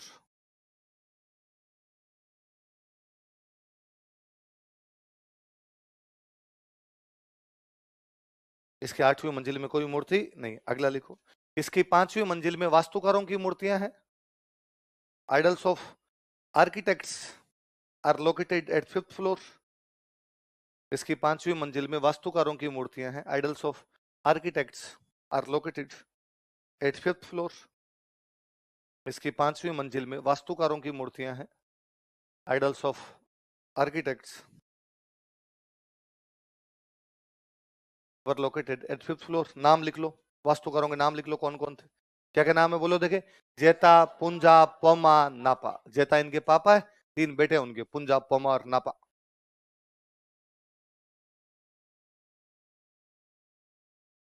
क्या क्या नाम बताओ देखे। जेता, पुंजा, पोमा और नापा। क्या नाम है? जेता, पुंजा, पोमा और, फिर अगला लिखो। इसकी तीसरी मंजिल में 9 बार अरबी भाषा में अल्लाह शब्द लिखा गया है। Word Allah is engraved. इसकी तीसरी मंजिल में 9 बार अरबी भाषा में अल्लाह शब्द लिखा गया है। Word Allah is engraved 9 times in Arabic language eight 3rd floor. Word Allah is engraved 9 times in Arabic language eight 3rd floor. इसकी तीसरी मंजिल में 9 बार अरबी भाषा में अल्लाह शब्द लिखा गया है। Word Allah is engraved 9 times in Arabic language eight 3rd floor. कौन से फ्लोर पे? तीसरे में। अच्छा देखो, हम जानते हैं कि जब भी कोई मंदिर, महल, माड़िया, दरगाह, मकबरा कुछ भी बनता है तो उनके बाहर क्या लगाए जाते हैं? अभिलेख। ऐसे अभिलेख जिनमें राजाओं की प्रशंसा होती है उनको क्या बोलते हैं? प्रशस्ति। तो यहाँ पर जो प्रशस्ति लगी उसका नाम है कीर्ति स्तंभ प्रशस्ति। क्या नाम है? सुनना, देखो फिर एक साथ लिख लेंगे अपने। कौन सी प्रशस्ति लगी हुई है? कीर्ति। 1460 ईस्वी की। कब की प्रशस्ति है? 1460 ईस्वी की। कौन सी प्रशस्ति है बताओ? कीर्ति स्तंभ प्रशस्ति, कीर्ति टावर यूलॉजी। ये दो बाप बेटे ने मिलकर लिखी। पापा का नाम था अत्रि भट्ट, क्या नाम था, और बेटे का नाम था आलिया भट्ट के पापा। आलिया भट्ट के पापा कौन है? तो अब कोई पूछे कीर्ति स्तंभ प्रशस्ति किस किसने लिखी थी, किस किसने लिखी थी बताओ? अत्रि भट्ट और महेश। लिख लो, कीर्ति स्तंभ प्रशस्ति के लेखक, राइटर्स ऑफ कीर्ति टावर यूलॉजी। कीर्ति स्तंभ प्रशस्ति के लेखक, राइटर्स ऑफ कीर्ति टावर यूलॉजी।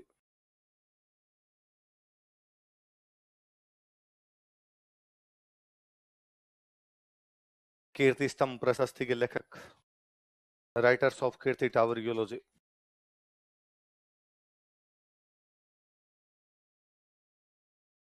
नाम लिख लो दोनों के, अत्रि भट्ट और महेश भट्ट। कौन कौन है बताओ देखिए? अत्रि भट्ट और महेश भट्ट। किसके लेखक है? कीर्ति स्तंभ प्रशस्ति का मतलब क्या था? ऐसे अभिलेख जिनमें राजाओं की क्या होती है? प्रशंसा। तो ऑब्वियस सी बात है कुंभा की प्रशंसा होगी। क्या क्या प्रशंसा, इधर सुनना देखो। ये प्रशस्ति हमें ये बताती है कि कुंभा ने कौन कौन सा जीत दर्ज की थी,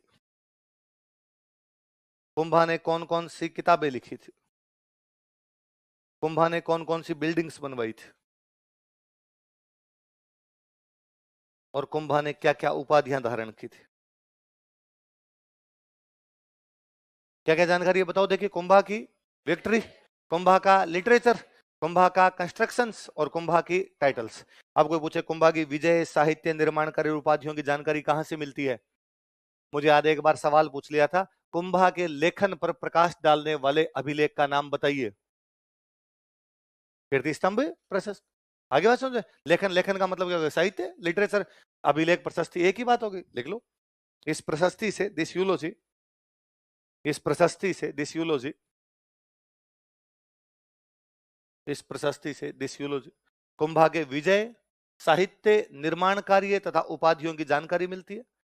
provides information about, this eulogy provides information about victory, literature, constructions and titles of Kumbha.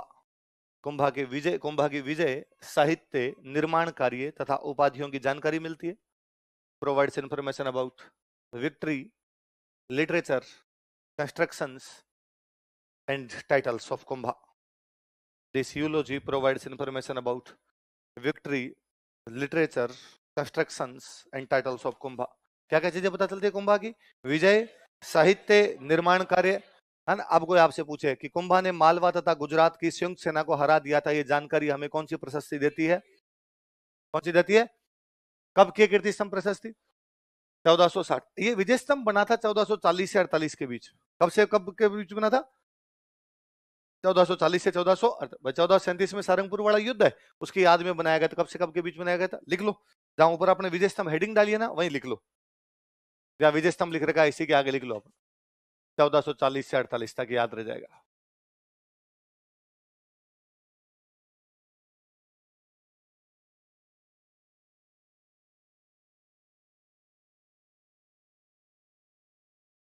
लिख लिया? चलूं बोले आगे।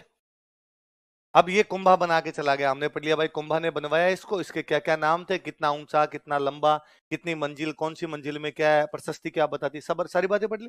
कुंभा तो बना के चला गया। फिर एक बार बिजली गिर गई इसके ऊपर, तो इसके ऊपर वाली जो मंजिल थी वो खंडित हो गई। तो बाद में आगे चल के एक महाराणा बने थे, उनका नाम था स्वरूप सिंह। क्या नाम था? तो इसका पुनर्निर्माण किसने करवाया था? महाराणा स्वरूप सिंह। लिख लो। कालांतर में लेटर ऑन, कालांतर में लेटर ऑन महाराणा स्वरूप सिंह ने इसका पुनर्निर्माण करवाया था। महाराणा स्वरूप सिंह रीबिल्ट इट, महाराणा स्वरूप सिंह ने इसका पुनर्निर्माण करवाया था। महाराणा स्वरूप सिंह रीबिल्ट इट, महाराणा स्वरूप सिंह ने इसका पुनर्निर्माण करवाया था। Maharana Swaroop Singh rebuilt it. अब ये ना कोरोना में वापस बिजली गिर गई थी इस पे, तो वापस महाराणा अशोक गहलोत ने ठीक करवाया। अब महाराणा अशोक गहलोत ही है, वही ठीक करवाएंगे। अच्छा, इसको जेम्सटोड कहता है इसके बारे में, जब वो देखता है इसको तो वो कहता है कि यार ऐसी कैसी बिल्डिंग दिल्ली में है और वो बिल्डिंग आपकी कुतुब मीनार। कौन है? जेम्सटोड का नाम तो आपने जानते हैं, राजस्थान का इतिहासकार हुआ, तो वो इसकी तुलना किसके साथ करता है? किसके साथ करता है? कुतुब मीनार। लिख लो, जेम्स टोड ने इसकी तुलना कुतुब मीनार से की है। James Tod compared it to Qutub Minar. Qutub Minar कहां? दिल्ली। जेम्स टोड ने इसकी तुलना कुतुब मीनार से की है। James Tod compared it to Qutub Minar. James Tod ने इसकी तुलना कुतुब मीनार से की है। एक इतिहासकार और हुआ, उसका नाम है फर्ग्यूसन। क्या नाम है इतिहासकार का? बताओ देखिए। फर्ग्यूसन कहता है यार मैंने तो ऐसा रोम में एक टावर देखा था, उसका नाम है टार्जन टावर। क्या नाम है? Torsion tower. तो वो इसकी तुलना किसके साथ करता है? Torsion tower. टार्जन टावर कहां पर है? रोम। रोम कहां पर है? कहां पर है? इटली। तो रोम के कौन से टावर से इसकी तुलना करता है? लिख लो, फर्ग्यूसन ने इसकी तुलना रोम के टार्जन टावर से की है। Fergusson compared it to Trojan tower of Rome. Fergusson ने इसकी तुलना रोम के टार्जन टावर से की है। Fergusson compared it to Trojan tower of रोम।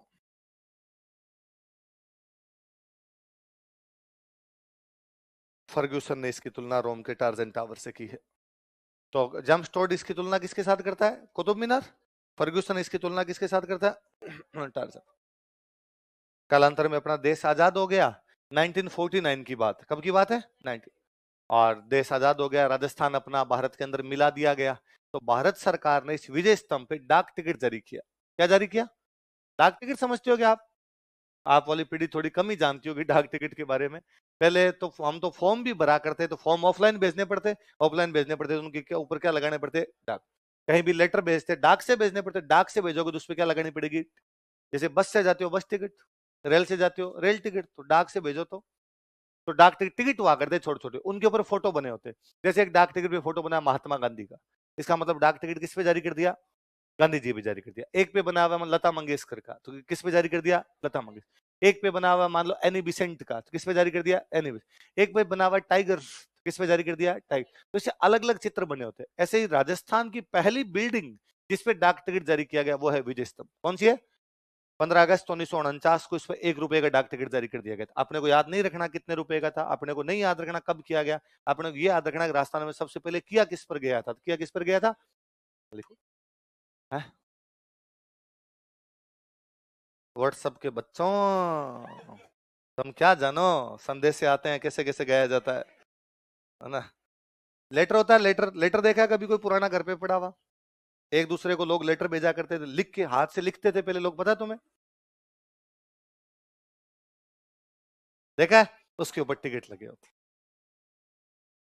उस है। हाँ अलग अलग होते थे, 1 रुपए का टिकट, 2 रुपए का टिकट, 5 रुपए। फिर वो होते थे भाई छोटे लेटर है तो 1 रुपए का, बड़े लेटर है उनपे 2 रुपए का, किसी को स्पीड पोस्टर भेजनी होती है उनपे 5-5 रुपए के, फॉर्म वगैरह अलग अलग टिकट आते थे। और वहां बाकायदा, अरे उनका तो बड़ा जोरदार काम था। एक तो उनको चिपकाने के लिए गोंद की आवश्यकता नहीं थी, वो चिपक जाया करते थे। और कई जगह वो गोंद वाली शीशी भी पड़ी रहती, फिर पोस्ट ऑफिस में जाते हैं गोंद वाली शीशी लेते, पूरा उसको यूं लगाते, फिर उनके ऊपर चिपकाया करते। बोले मगजमारी भयंकर थी फॉर्म भरने के अंदर।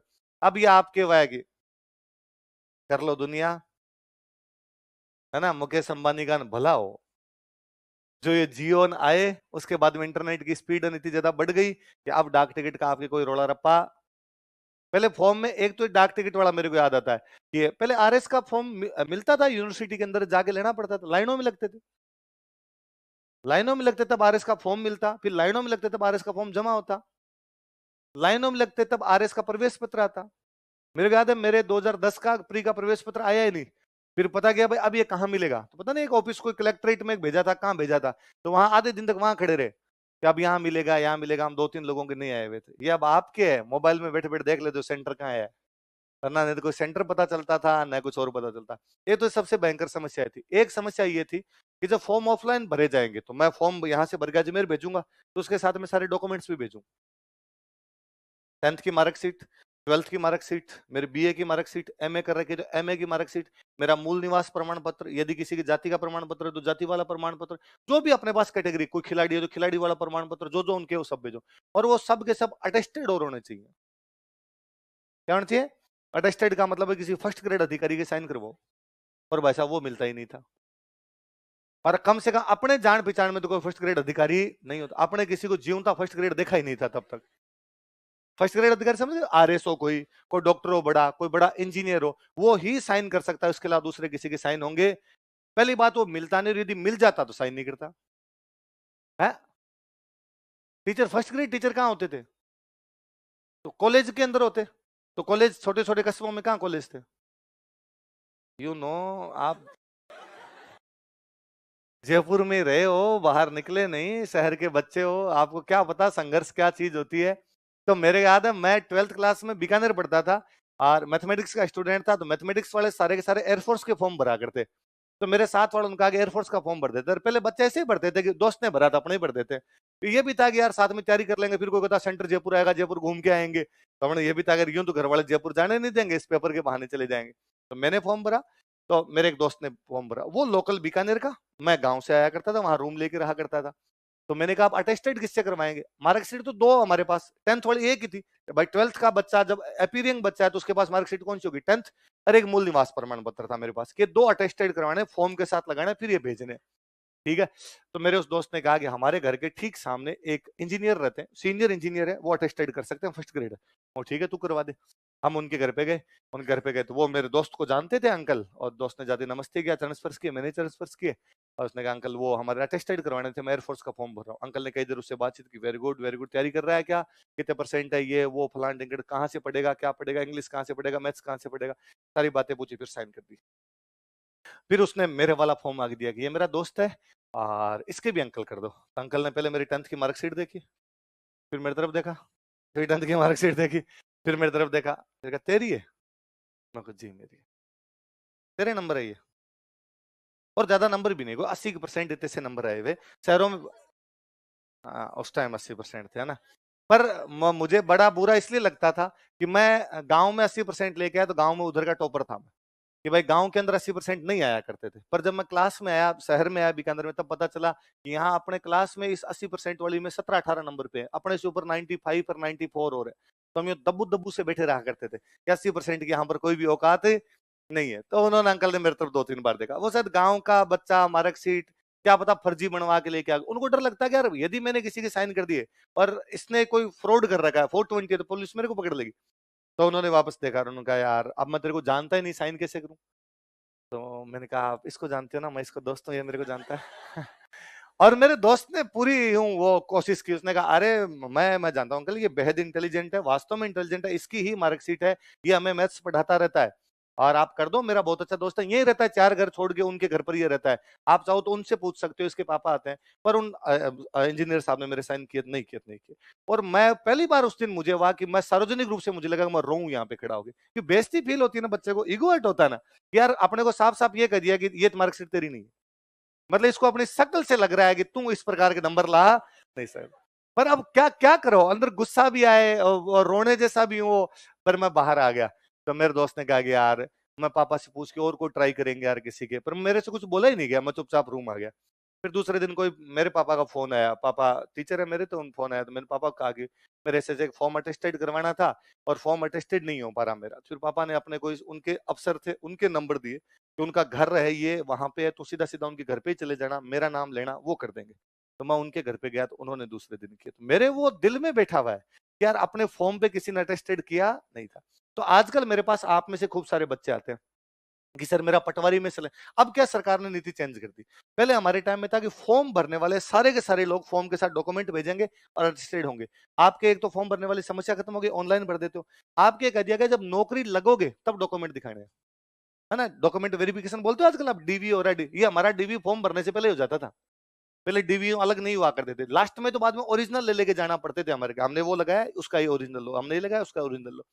तो वो वापस वो अब मेरे पास कोई आता है आप में से कि सर वो डीवी है, डीवी के लिए अटेस्टेड करवाने, तो मैं हाँ ठीक है करवा देंगे। तो वो कहता है सर मैं तो किसी को जानता नहीं हूँ, आप यदि किसी को यहाँ पे जानते हो तो आप साइन करवा दो। अपने खूब सारे स्टूडेंट मेरे साथ पढ़े हुए या मेरे से सीनियर यहाँ जयपुर में RS लगे हुए हैं, तो मैं कह देता हूँ फलानी ऑफिस में चले जाना, उस ऑफिस में वो फलाने सर बैठते हैं और वो साइन कर देंगे, और मेरे फोन की भी आवश्यकता नहीं है, तू तो जाकर ना स्प्रिंग बोर्ड का हूँ और अपना कार्ड वार्ड ले जाना, साथ में कर देंगे। और बच्चों के ज्यादातर अपने जितने अफसर लगे हैं उस जाते ही साइन कर देते हैं, उल्टा बच्चे को अच्छा फील ही करवाते हैं, वो जाते पूछ भी लेते हैं। और आजकल क्या क्या चल रहा है, विजय सर क्या पढ़ा रहे हैं इकोनॉमी में तेरे को, तो उसको लगता है अरे यार ये तो क्वेश्चन और पूछ लेते हैं, दो चार क्वेश्चन भी पूछ लेते हैं, बता पीएनबी की स्थापना कब हुई थी, एसबीआई की स्थापना पढ़ता है कि नहीं पढ़ता है। तो बच्चा कहता है अरे सर मुझे बहुत अच्छा लगा, अरुण सर ने मेरे से क्वेश्चन भी पूछे, उन्होंने ये कहा, उन्होंने मुझे बधाई भी दी, मेरा सिलेक्शन हो गया। तो आप एक बात कान खोल के सुनिए, आप आरएस लगेंगे, मैं आपके पास बच्चों को भेजूंगा, मना नहीं करोगे? नहीं करोगे ना? वरना कहीं मेरे जैसे बच्चे होंगे जो गांव से आए हुए होंगे, उनका ईगो हर्ट होगा। मैं तो फिर भी दुबला पतला था, उन अंकल का कर भी नहीं सकता था, कोई बटा मार देगा बाहर निकल कि अंकल को बाहर आने दे रहे, साइन नहीं कर रहा, इतना हो रहा है। क्योंकि उस दिन मेरे को ऐसा लगा था कि इनकी कार तो फोड़ ही दूं और तो कुछ नहीं कर सकता, पर मेरे डर लगता था, पुलिस थाना वहां पास में था कि अंकल पुलिस को पकड़वा देंगे कहीं पे, इसलिए कभी भी साइन के लिए मना करना। स्टूडेंट है यार, क्या फ्रॉड करेगा, है क्या 420 कर लेगा अपने से। तो आप भी आरएस लगोगे सारे के सारे, आपके पास एक मोहर होगी, वो मोहर ठोक के साइन कर सकते हो, वो होगा अटेस्टेड। क्या होगा, आई बात समझ में? हाँ, डाक टिकट से तुम यहाँ ले आइए। अभी भी तेरे को डाक टिकट तो फिर भी नहीं समझ में आया मरा दिया, आ गया, ये करे आगे आ गया, तू तेरी माथा बची बंद कर, आगे बढ़ा अपने।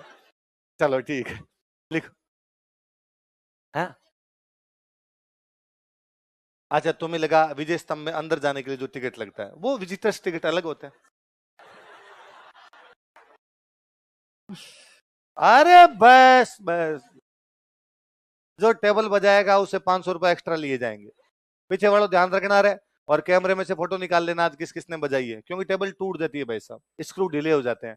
इसलिए जो टेबल बजा सकते हो कोई दिक्कत नहीं है, पर उनको फीस क्या देनी पड़ेगी, थोड़ी सी एक्स्ट्रा। तो जब सेकंड इंस्टॉलमेंट लेंगे तो हम देख लेंगे कि कौन सी टेबल के स्क्रू किसने हिलाए हैं, फिर उतने रुपए आपसे क्या ले जाएंगे एक्स्ट्रा। लिखो, है पूरी दे दी फीस, पैसे वाले लोग वेरी गुड। कितने लोग हैं जिन्होंने पूरी फीस जमा करवा दी? क्या बात है, अमीर बेच है इस बार तो, चलो हाथ नीचे करो, हाथ नीचे करो, अच्छा बेच है, इसको मैं और अच्छे से पढ़ाऊंगा इस बेच को। पैसे वाले लोग हैं भाई, कई बेच गरीब से आ जाते हैं एकदम, और सर हमने तो एक भी जमा नहीं करवाई अभी तक, करवाएंगे हम। चलो लिखो, यह राजस्थान की पहली इमारत है, यह राजस्थान की पहली इमारत है, it is first building of Rajasthan. यह राजस्थान की पहली इमारत है, it is first building of Rajasthan, जिस पर डाक टिकट जारी किया गया था, on which postal stamp was issued. जिस पर डाक टिकट जारी किया गया था, on which postal stamp was issued. जिस पर डाक टिकट जारी किया गया था, on which postal stamp was issued, issue किया गया, उस पर जारी किया गया।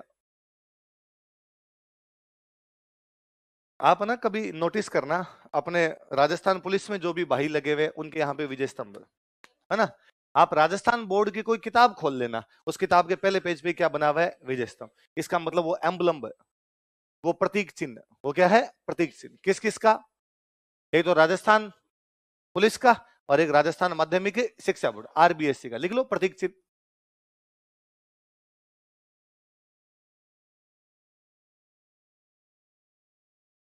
एक तो राजस्थान पुलिस, एक राजस्थान माध्यमिक शिक्षा बोर्ड, इंग्लिश में लिखना Rajasthan board of secondary education, RBSC, Rajasthan board of secondary education.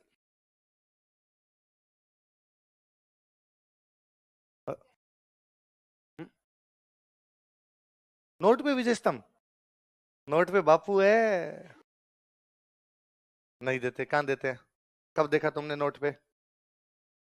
Rajasthan police और राजस्थान माध्यमिक शिक्षा board, Rajasthan board of secondary education. अभी वर्तमान में किस किस का प्रतीक चिन्ह है अपने राजस्थान में, बताओ देखे?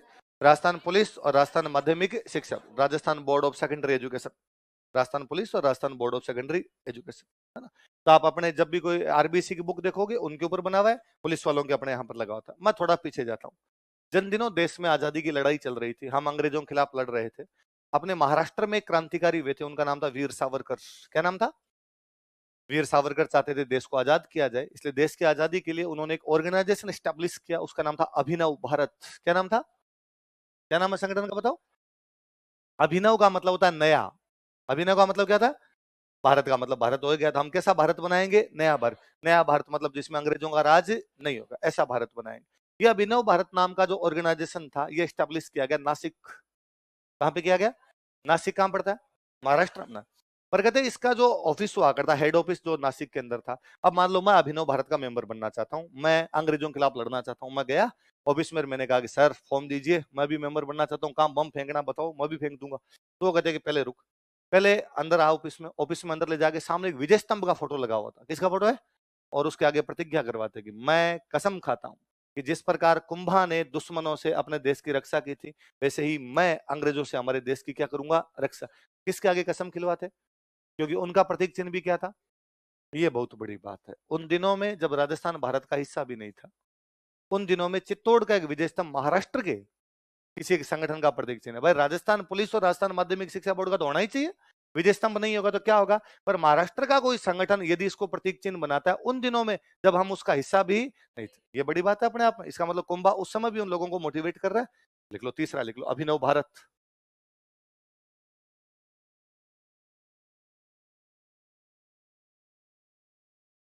अभिनव भारत कोष्टक में लिख लो, वीर सावरकर का संगठन, ताकि याद रहेगा। मॉडर्न इंडिया में एक फैक्ट कम याद करना पड़ेगा। वीर सावरकर का संगठन, ऑर्गेनाइजेशन ऑफ वीर सावरकर।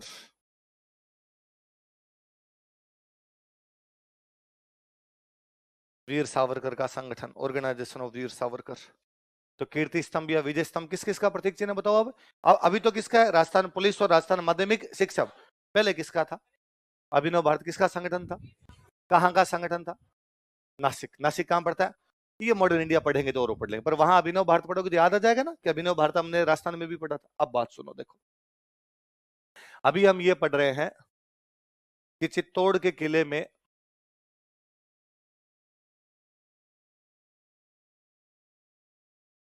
किले में एक 9 मंजिल की इमारत है। कितने मंजिल की है? जो कि कुंभा ने बनवाई। किसने बनवाई? कब बनवाई? तो 15वीं शताब्दी में। कब बनवाई भाई? 1440 से 1448 के बीच में। 40 से है तो 14th में है, तो इसका मतलब वो सेंचुरी कौन सी होगी? 15th। तो कौन सी सेंचुरी में बनाएगी? 15th। और कुंभा ने किसको डेडिकेट की? किसको डेडिकेट की? विष्णु। इसी चित्तौड़ के किले में, इसी कीर्ति स्तंभ या विजय स्तंभ से थोड़ा सा आगे चलने पर एक और कीर्ति स्तंभ, एक और क्या बना हुआ है? कीर्ति। और ये 7 मंजिल का है। कितने मंजिल का है? और ये एक राजा हुए थे कुमार सिंह। कौन राजा हुए? उन कुमार सिंह के टाइम में, कुमार सिंह ने नहीं बनवाया, कुमार सिंह के टाइम में एक कोई जैनों का व्यापारी था, उस व्यापारी का नाम था जीजा साहब बघेरवाल। क्या नाम था? जैन था, जैन व्यापारी था एक। जैन व्यापारी का नाम क्या है इसका? जीजा साहब बघेर। किसने बनवाया? जैनों में कितने भगवान है? 24। कितने भगवान है? 24। उनके पहले जो भगवान उनका नाम है ऋषभ देव। क्या नाम है? कौन है ऋषभ देव? पहले भगवान। कौन है ऋषभ देव? पहले। क्या है? पहले भगवान। पहले को बोलते हैं आदि, भगवान को बोलते हैं नाथ। पहले को क्या बोलते हैं? आदि, भगवान को। इसलिए ऋषभ देव जी का एक नाम और क्या हो गया? तो उन्होंने किसको डेडिकेट किया? अपने आदिनाथ, इसलिए इसको बोलते हैं आदिनाथ स्तंभ। क्या बोलते हैं?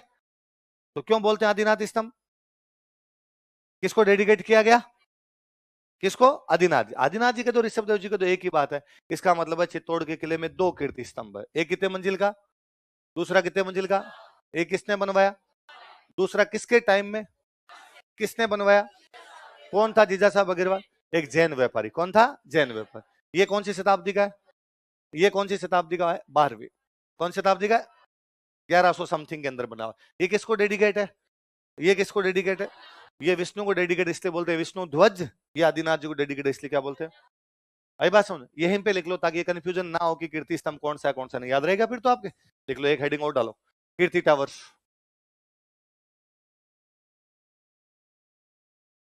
कीर्ति स्तंभ।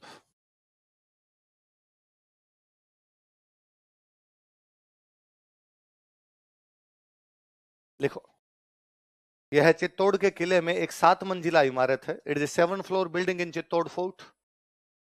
यह चित्तौड़ के किले में एक 7 मंजिला इमारत है। It is 7 floor building in Chittor fort. यह चित्तौड़ के किले में एक 7 मंजिला इमारत है। It is 7 floor building in Chittor fort. यह चित्तौड़ के किले में एक 7 मंजिला इमारत है। लाइन चेंज करके लिखो, 12वीं शताब्दी में इन 12th सेंचुरी एडी, 12वीं शताब्दी में in 12th century AD Kumar Singh के शासन काल में, during regime of Kumar Singh, Kumar Singh के शासनकाल में, during regime of Kumar Singh, Kumar Singh के शासनकाल में, during regime of Kumar Singh, Kumar Singh के शासनकाल में, during regime of Kumar Singh. Jain व्यापारी, जैन मर्चेंट, जैन व्यापारी, जैन मर्चेंट, जैन व्यापारी, जैन मर्चेंट। जीजा साहब बघेरवाल ने इसका निर्माण करवाया था। जीजा साहब बघेरवाल बिल्ट इट, जीजा साहब बघेरवाल ने इसका निर्माण करवाया था। जीजा साहब बघेरवाल बिल्ट इट, जीजा साहब बघेरवाल ने इसका निर्माण करवाया था। जीजा साहब Bagherwal built it. Line change करके लिखो। यह ऋषभ देव जी को समर्पित है, कोष्टक में आदिनाथ लिख लेना। It is dedicated to Rishabh Dev ji, यह ऋषभ देव जी को समर्पित है। It is dedicated to Rishabh Dev ji, कोष्टक में लिखना आदिनाथ। पहले भगवान है वो, पहले को क्या बोलते हैं? आदि। भगवान को क्या कहते हैं? नाथ। यह ऋषभ देव जी को समर्पित है। It is dedicated to Rishabh Dev ji, यह ऋषभ देव जी को समर्पित है। It is dedicated to Rishabh Dev ji. अतः इसे आदिनाथ स्तंभ भी कहा जाता है।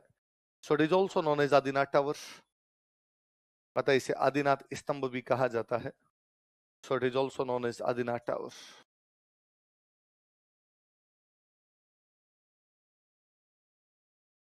अतः इसे और क्या कहा जाता है? आदिनाथ स्तंभ। तो चित्तौड़ के किले में कितने कीर्ति स्तंभ है? 2। एक किसने बनवाया? कुंभा। एक किसने बनवाया? जीजासा बघेरवाल। कुंभा ने कब बनवाया? 15वीं शताब्दी। इन्होंने कब बनाया? 12वीं शताब्दी। कुंभा वाला कितनी मंजिल का? 9। ये वाला कितना? 7। कुंभा वाला किसको डेडिकेट? विष्णु। ये वाला ऋषभ देव जी का दोया आदिनाथ। याद रह जाएगी बात? इसको बॉक्स में अलग से बंद कर देना, अलग से पता चल जाए कि भाई कुंभा के टाइम का नहीं है, पहला है, पर हमने इसलिए पढ़ लिया कि एक साथ कंफ्यूजन ना बढ़े कोई। मेवाड़ में एक राइटर वे, उन राइटर का नाम था कवि राजा श्यामल दास जी। क्या नाम है? मेवाड़ के एक राइटर है, अब बहुत बाद के 1880 के आसपास के एक राइटर है। और इन राइटर का नाम क्या बताओ? देखे, कवि राजा श्यामल। और इन्होंने एक बुक लिखी, उस बुक का नाम है वीर विनोद। क्या नाम है बुक का बताओ? किसकी बुक है? वीर विनोद। और उस बुक में कहते हैं कि मेवाड़ में टोटल 84 किले हैं। कितने किले? 84 फोर्ट है। उनमें से 32 फोर्ट किसने बनवाए थे? किसने बनवाए थे? तो अब कोई पूछे कुंभा ने मेवाड़ के कितने में से कितने किले बनवाए थे? 84 में से 32। ऐसा कौन सी किताब बताती है? वो किताब किसकी है? कवि राजा श्यामल दास। लिखो, कवि राजा श्यामल दास जी की पुस्तक वीर विनोद के अनुसार, according to book Veer Vinod of Kavi Raja Shyamal Das ji, कवि राजा श्यामल दास जी की पुस्तक वीर विनोद के अनुसार, according to book Veer Vinod of Kavi Raja Shyamal Das ji, कवि राजा श्यामल दास जी की पुस्तक वीर विनोद के अनुसार, according to book Veer Vinod of Kavi Raja Shyamal Das ji, कवि राजा श्यामल दास जी की पुस्तक वीर विनोद के अनुसार, कुंभा ने मेवाड़ के 84 में से 32 किले बनवाए थे। Kumbha build 32 forts out of 84 of Mewar. Kumbha ने मेवाड़ के 84 में से 32 किले बनवाए थे। Kumbha build 32 forts out of 84 of Mewar. Kumbha ने मेवाड़ के 84 में से 32 किले बनवाए थे। Kumbha build 32 forts out of 84 of Mewar. Mewar के कितने में से कितने किले बनवाए थे? 84 में से 32। किसने बनवाए? कुंभा। ऐसा कौन कहता हमें? कवि राजा श्यामल दास जी। अपनी कौन सी बुक में? थोड़े मुख्य मुख्य किले पढ़ लेते हैं। पहला किला लिखो, कुंभलगढ़। कुंभा की एक रानी थी, उसका नाम था कुंभल देवी। क्या नाम था? इसलिए किले का नाम क्या रख दिया गया? कुंभलगढ़। राजसमंद जिले में। कौन से जिले में? राजसमंद। कोष्टक में राजसमंद लिख सकते हैं।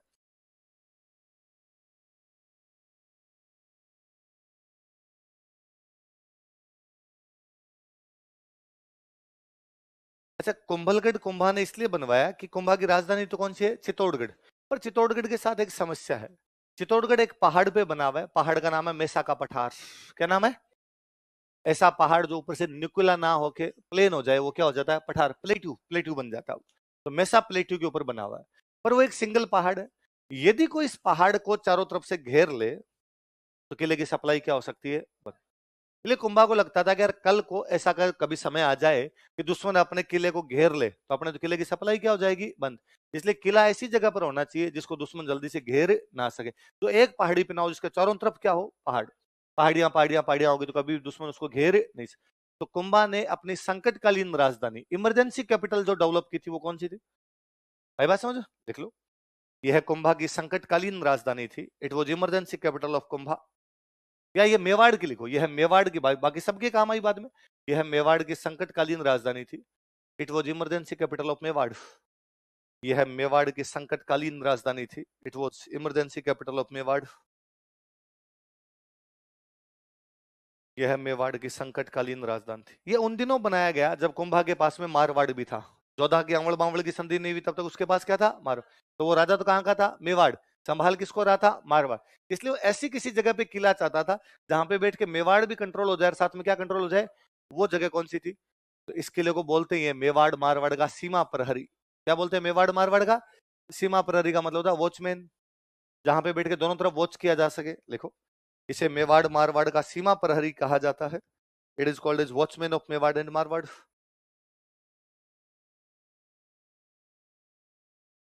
इसे मेवाड़ मारवाड़ का सीमा प्रहरी कहा जाता है।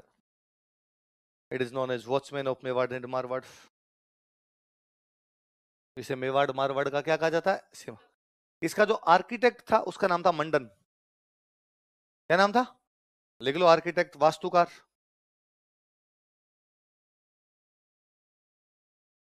क्या नाम है वास्तुकार का,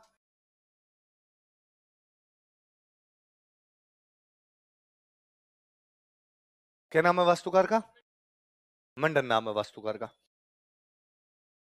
अब कहा गया कि भाई ये ऐसा बनाया जाए कि इसके चारों तरफ दुश्मन घेर ना सके। तो इसका जो परकोटा बनाएगा, परकोटा समझते हो, रैम्पार्ट, इसकी जो 4 दीवारी है, इसका जो परकोटा है उसकी लंबाई है 36 किलोमीटर। कितने किलोमीटर है, लिखो, परकोटे की लंबाई, लेंथ ऑफ रैम्पार्ट, परकोटे की लंबाई, लेंथ ऑफ रैम्पार्ट बराबर लिखो 36 किलोमीटर, 36 किलोमीटर। कितनी लंबाई है इसकी, 36 किलोमीटर। अब लो बताओ, 36 किलोमीटर का परकोटा है। अब इसके चारों तरफ लगाओ सेना, कितनी दूर तक सेना लगाओगे, कभी भी आप किले को घेरे नहीं। पर दीवार जब लंबी होगी ना तो उसको चौड़ी भी करनी पड़ेगी। इसकी चौड़ाई इतनी है कि 4 घोड़े एक साथ दौड़ सकते हैं। कितने घोड़े एक साथ दौड़ सकते हैं, 4 लेन हाईवे है, देखो चौड़ाई, विड्थ, चौड़ाई बराबर लिखो 4 घोड़े एक साथ दौड़ सकते हैं। 4 horses कैन रन टुगेदर, 4 घोड़े एक साथ दौड़ सकते हैं। 4 horses can run together.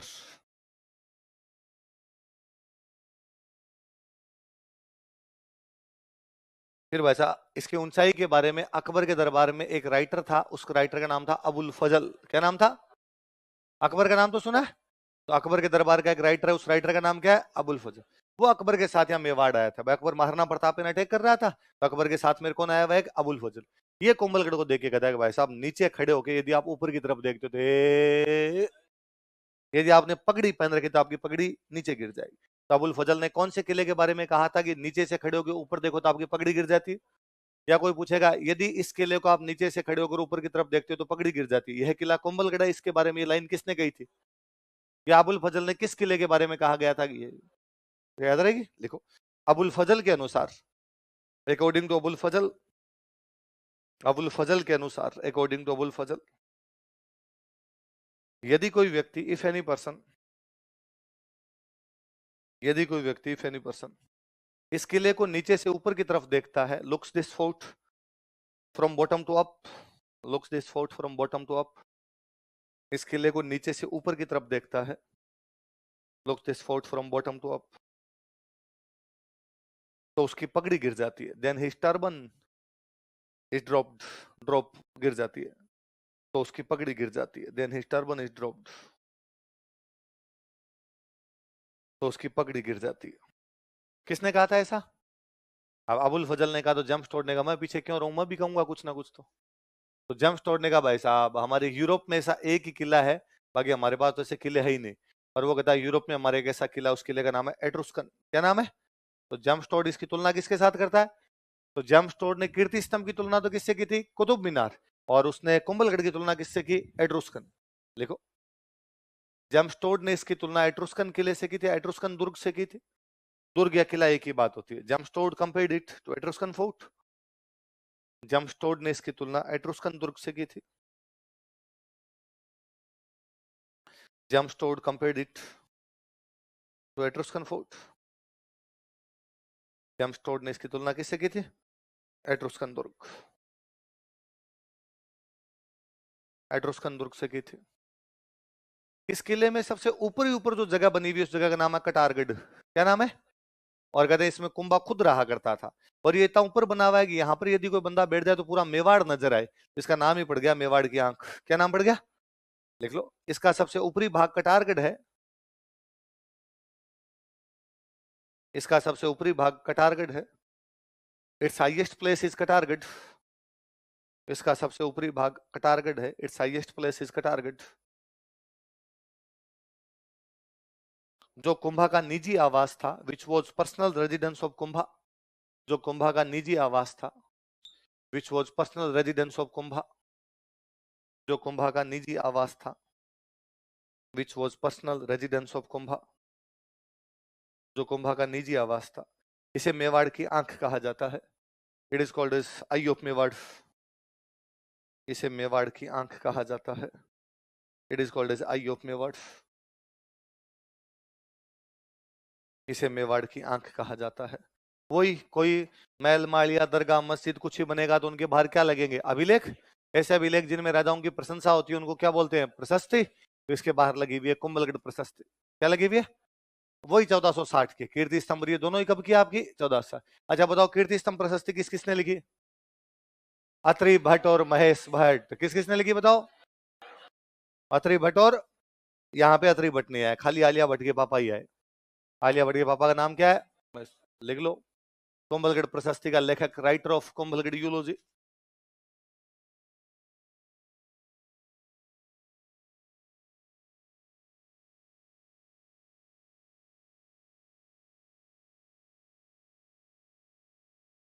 Kumbhalgarh प्रशस्ति का लेखक कौन है?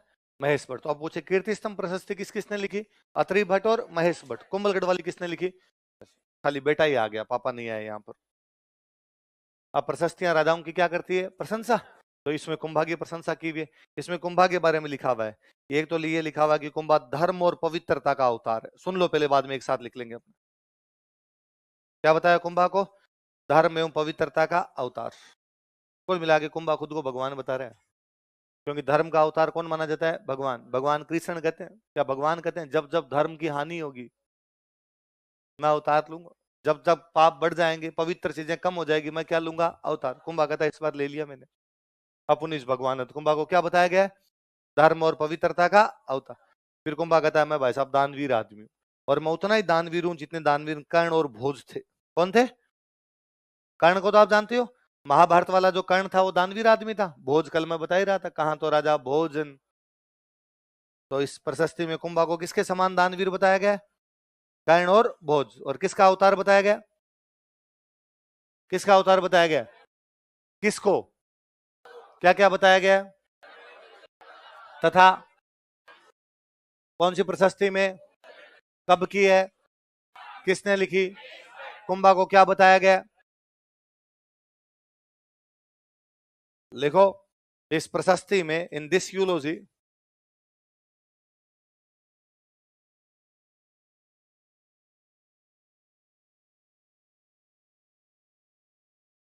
इस प्रशस्ति में, इन दिस यूलॉजी, कुंभा को धर्म एवं पवित्रता का अवतार तथा कर्ण एवं भोज के समान दानवीर बताया गया है। कुंभा इज मेंशन्ड, मेंशन किया गया उसे। Kumbha is mentioned as incarnation of religion and piousness. Kumbha is mentioned as incarnation of religion and piousness. Kumbha को धर्म एवं पवित्रता का अवतार तथा कर्ण व भोज के समान दानवीर बताया गया है।